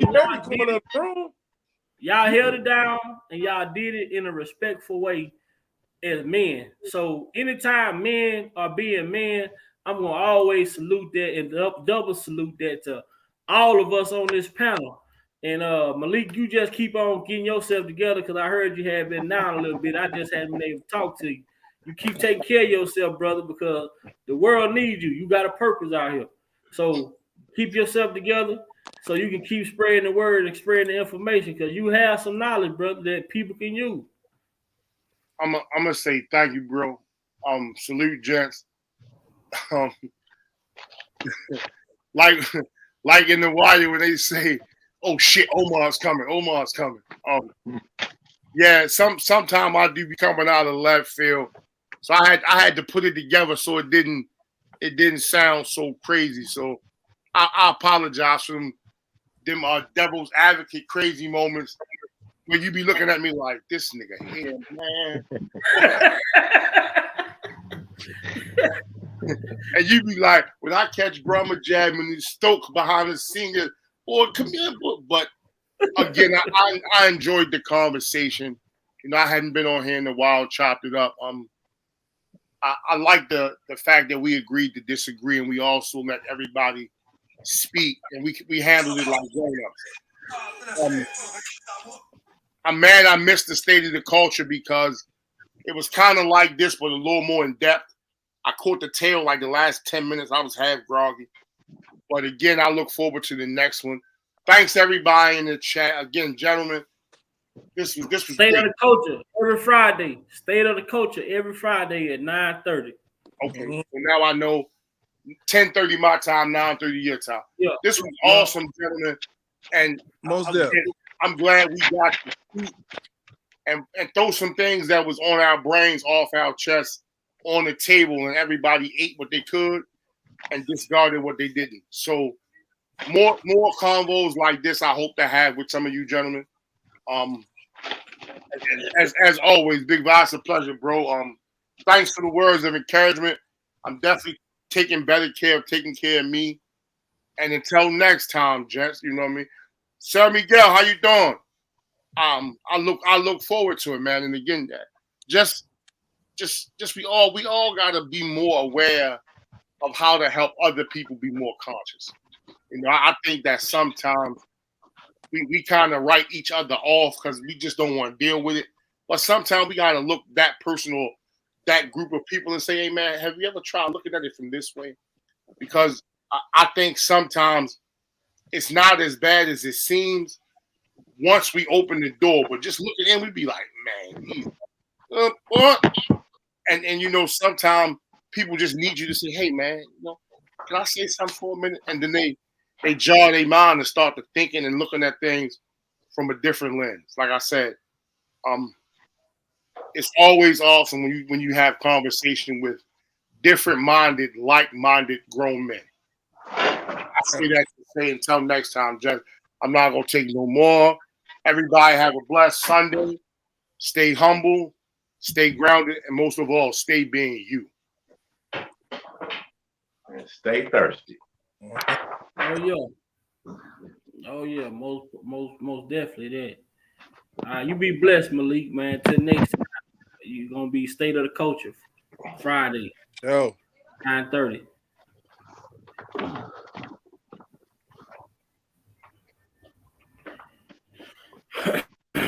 We got brother David, Derek, man. Y'all thoughts about the panel today, man? What y'all think, man?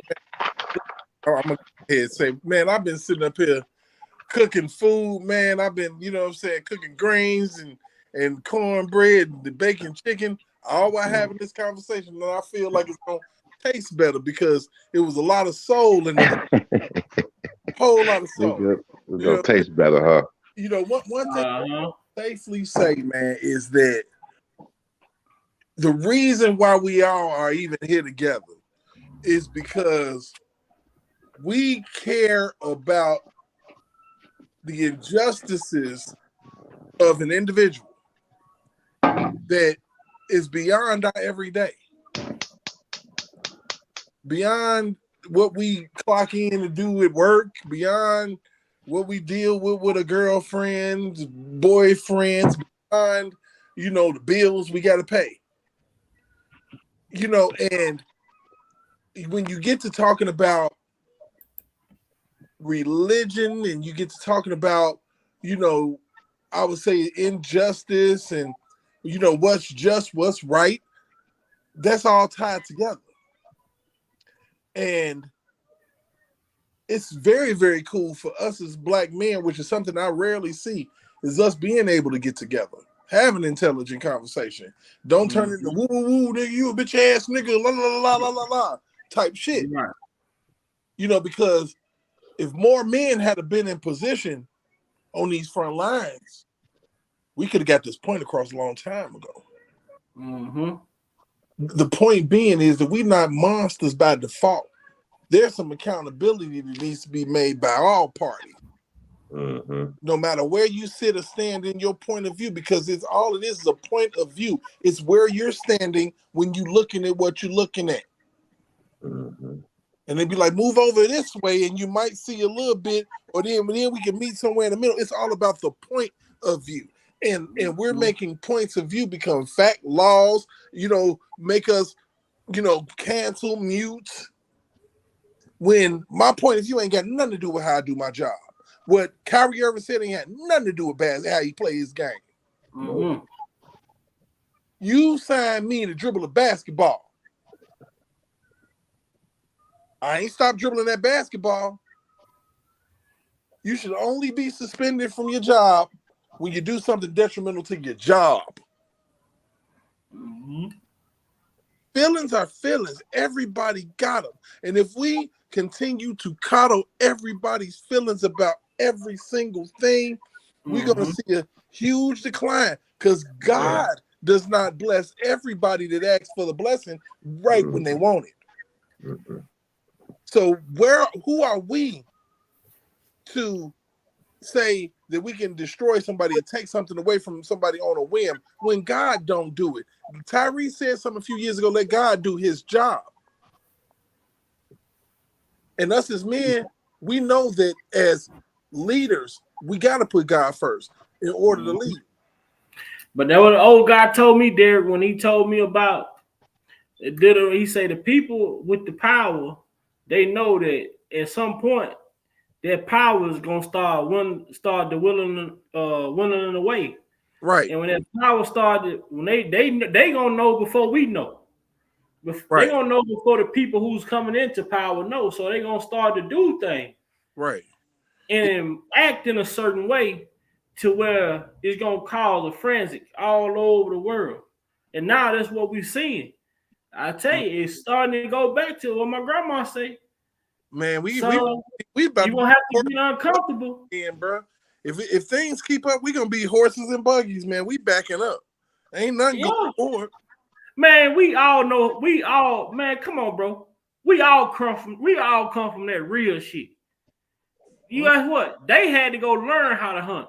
We already know how to do that. We were taught to do that. We were born to do that shit. We were born to survive.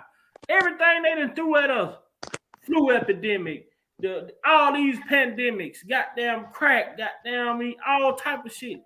They done tried to come and destroy us with, and yet we have overcame it. Right. At some point, they gonna have to realize, what that movie was when the mother say, he kept trying to kill. He said, "God damn, I keep trying to kill you, but you keep coming back." Oh, I can't think of. But they've been trying to take us out for so long, but we studied overcoming it. Like every time we overcame the goddamn the COVID pandemic. What's gonna be the next thing? Right. The monkeypox. You know what I'm saying? It's a continuous. And we losing. People don't even understand how important music is to the psyche and the human and the world. And you don't realize that you are being stripped by hook or by crook. All of our great artists, all of them, they're trying to take them. Okay. Man, my son mama told me that today. She said when God, when he made the devil, the devil was made of pipes. Yeah. And it's in the vocal, he was a musician. I said, I mean, he got horns. Yeah, I said, what? I said, now the first thing it did to me, the first thing I thought about it when she was breaking this stuff down to me, we was talking. I say, that's why they push this type of devilish ass music. So think about it. The devil got horns, right? Yeah. On his head. But real talk, he got horns because he was the trumpet. Yeah. I mean, think about the analogy of horns versus the horns you see. Wow. The devil horns. Think about what you see. But then you realize I was just having this conversation. I was just having this conversation before I came. Boy, that's wild. Think about it. Like when you really break that down, the devil had got horns on his head that are terrifying to people. But the devil played the horns in the morning, like the trumpets. Man, it's deep. It's so deep and that's what happens when you do your own thinking, your own research, your own recon. and actually use a little bit of common sense. Boosie said the best. All it takes is a little bit, just a little drop of common sense. That's a little bit. It take Now a they drop they change the color. You just use can't. the music to promote Molly Percocet. Molly Right. Percocet. Mm-hmm. Percocet. Molly Percocet. I'm smoking on your dead homie. I'm gonna go piss on your grandma's grave. They promote that. Hey, 21 Savage said, "I'm gonna shoot your grandmama house up till somebody die." Wow. And I'll tell you, that was a guilty pleasure. That song is called "No Heart," right? But I took the meaning. It was a different way that I was applying what he was saying. But the audacity of an individual to get on a record and say, "I'm gonna shoot your grandma house up till somebody die," and that be promoted to the culture. You know what I'm saying? That's so crazy. And guess what? They started shooting people grandmama's houses up. And somebody died all over. David, bro. All I over know the you can nation. attest to it, David, because you were in the shy. And me, when I was in Minnesota, man. You can't even go to funerals because they shooting the funerals up. People in the funerals with big ass guns. Mm-hmm. Yeah, I guess you could say my stepson or son-in-law just beat it. Well, he beat the case.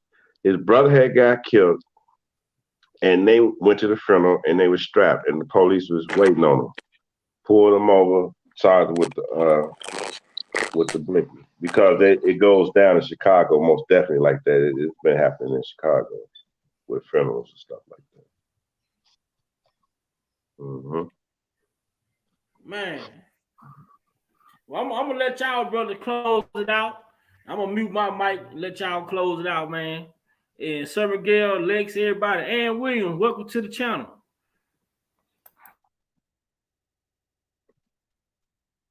Man, I ain't really got too much to say, man. I hate I came in on the tail end of the conversation. I had just sent you on, but I missed it altogether. But I'm glad I caught the little piece I did.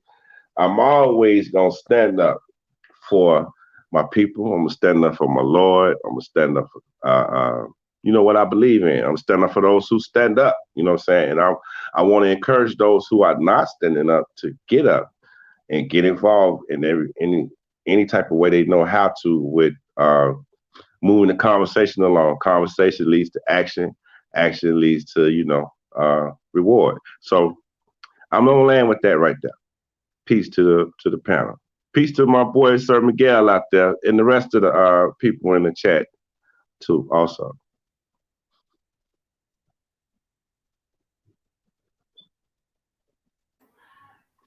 You seen the fight, Dave?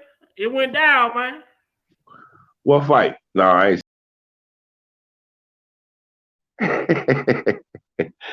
Mm-hmm. Mm-hmm. Oh hell no, man. Mm-hmm. I had to play these before I get up out of here. I got one more. I got two more. Damn group. Nobody's bigger than the group. Y'all ain't stupid. I'm the one selling the records. They coming to see me. They coming to see the Temptations. Ain't nobody coming to see you, Otis. You wish you could work it the way I do. But you can't. Because there is only one David Ruffin. And without him, the Temps ain't nothing but a group in search of a David Ruffin. Matter of fact,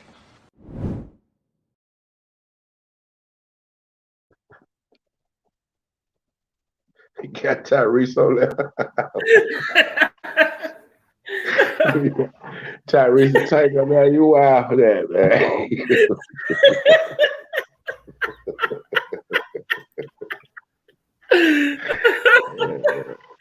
Hey, you said you got one more back?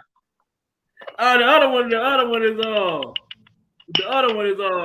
is a commercial ad for Prima Donna, man. I don't know if you eat the cookies and cakes and things like that, but but I haven't got none. But I follow Prima Donna though. I'm gonna get some of them. Cookie, cookie, cookie, I'm a cookie monster. Break your back, crack it open like a lobster. Cookie, cookie, cookie, I'm a cookie monster. Break your back, crack it open like a lobster.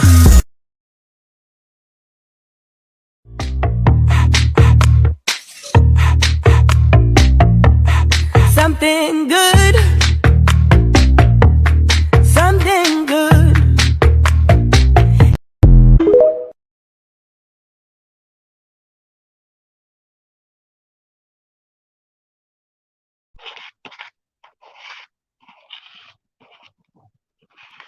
I'm gonna have to get some of them cookies I hear y'all talking about.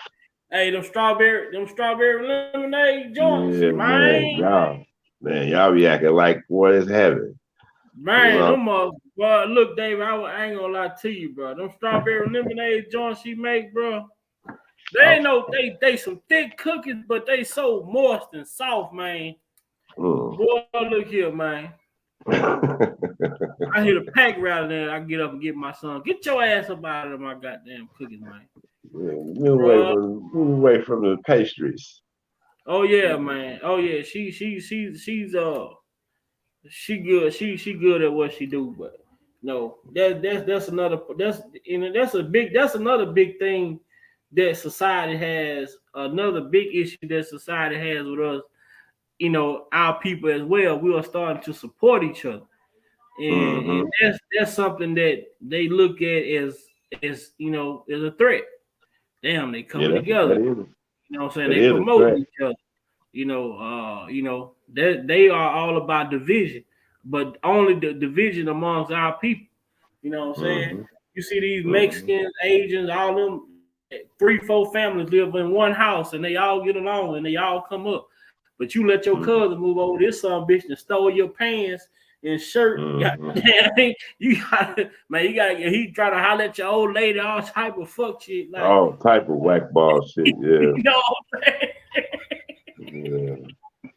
Yeah, man. It's all due to the conditioning that we've been through, but I think that man, it feels like a lot of people, black people, realize that family is the key. You know what I'm saying? And, family is the key. But that's the key. Coming back to the basics. Home, start at home first. You know what I'm saying? And that's how it's supposed to be. Your home is like the church. The father is the priest of the home. The mother is like the worshiper and the nourisher and the children. Instilling them the things that's good to know and training the child in the way that it should go. The home first, and then the home. When it comes to the building that's called the church, it's really the individual churches coming to a corporate setting and giving our praises to God in a corporate setting, and getting fed the word in a corporate setting, and then coming back to their respective places and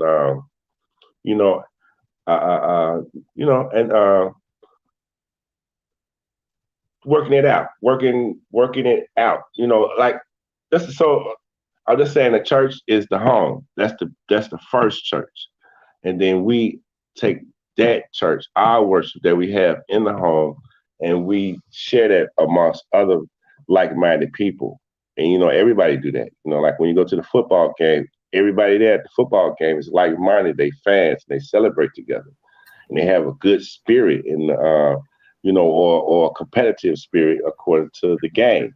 It's the same way when we go amongst a corporate setting and we're praising and lifting up praises to God and thanking him for all that he's done and keeping us, and even our people.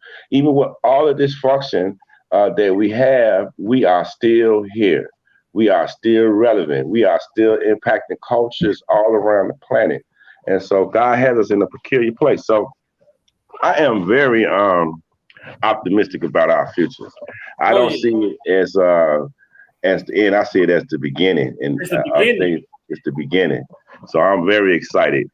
I'm more disappointed in some people who, when I see that they have opted out for money instead of for their people. You know, so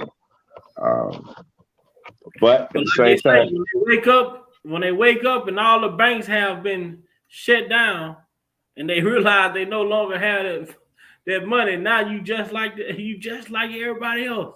God is gonna make it to where everybody is gonna be equal. equal, yeah. He handing out rewards right now, Big Fat. Now the system been handing out their rewards to the people that been standing up for the system. And so the devil just had his way, but now God is beginning to hand out his reward. He beginning to exalt and promote people to the positions he wants them to have. So it's really God's work, man. And like I said, I'm just I can see it. So the more that I see it, the more I'm sticking close to how I was raised. I'm not trying to get away from my grandma and them, my grandfather and them, who were godly people, who preached the gospel. I'm not getting away from them. I'm sticking close to that right there, what I know.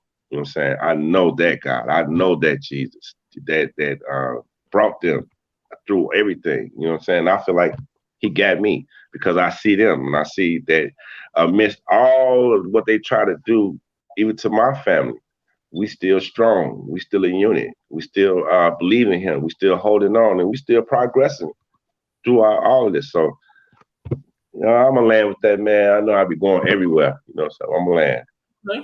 Hey, look, man, I appreciate it, man. Like I say, man, we got State of the Culture Friday. We got State of the Culture on this Friday coming up, 9:30 p.m. I'm gonna probably be coming on throughout the weekday. Not really sure. Not really sure what yeah. We're gonna have another adult talk segment. Accountability. That's what we're gonna be talking about on the adult talk. So for the people in the chat, don't miss it, man. We're gonna be doing the adult talk segment, accountability. If y'all haven't checked out the other ones, I have finally grouped the playlist together. So I have a playlist for the adult talk, and I have a playlist for the state of the culture as well. So if you haven't caught up with the adult talk segments, man, go over there and check the playlist out. We got what up, Lex? We got on adult talk, we got the first one, we got communication, we got equally yoked, we got love languages, and the next one will be accountability. So we just trying to help our people in any way we can, man. Yeah, And that's right. And with that being said, Brother David, man, I appreciate you. I know you probably getting ready to watch them battles or something later on or something. Yeah. Okay. All right, man. All To right. the chat. All right, brother. I'm gonna let you go ahead and get off here. I know everybody been in the chat study been saying, man, they really like the panel today. So I want to let you know. Nice. All right, man. I'll see you Friday. I'll be checking for you all, during the week, but I'll see you Friday though. All right, salute, brother. Salute.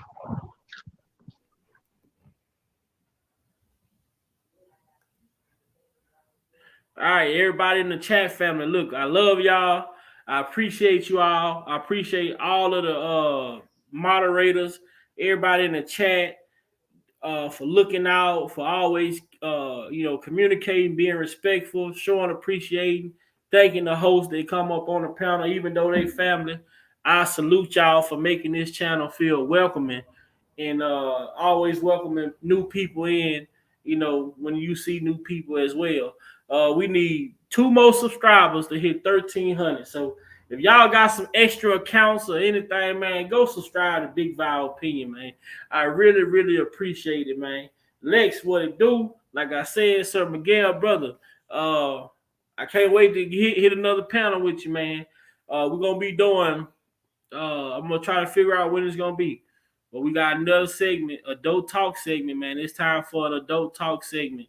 We're going to talk about accountability, man. Accountability, adult talk. What does it mean to be, what does accountability mean? How do you hold yourself accountable as an adult? You know what I'm saying? Let's do it. We're going to make it happen, man. And with that being said, previews of the new intro.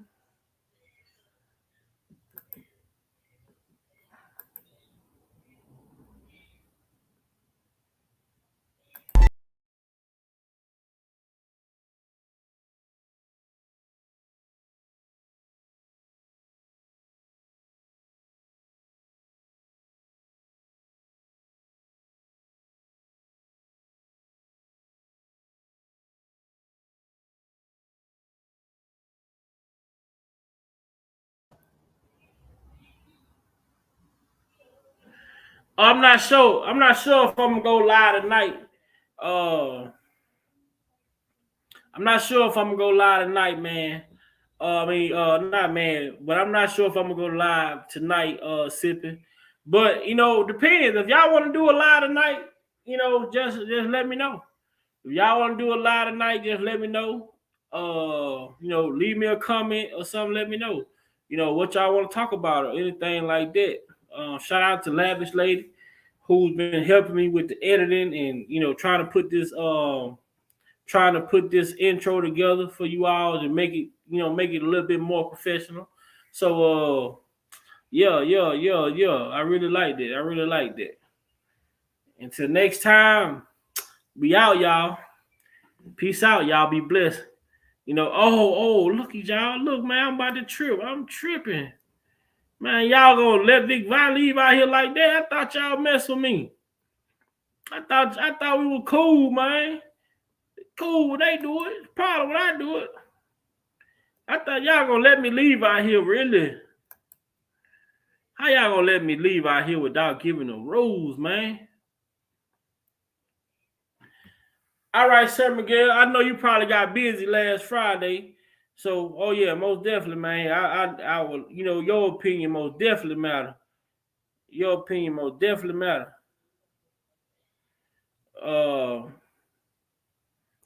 5 rules to live a happier life. Rule number 1, love yourself. Rule number 2, do good. Rule number 3, harm no one. Rule number 4, be positive. And rule number 5, always forgive, but never, ever forget. Y'all be good. Y'all be blessed. Love yourself a little more today than y'all did yesterday, because God and love is the only way. Peace and blessings to each and every one of you all. I'm out.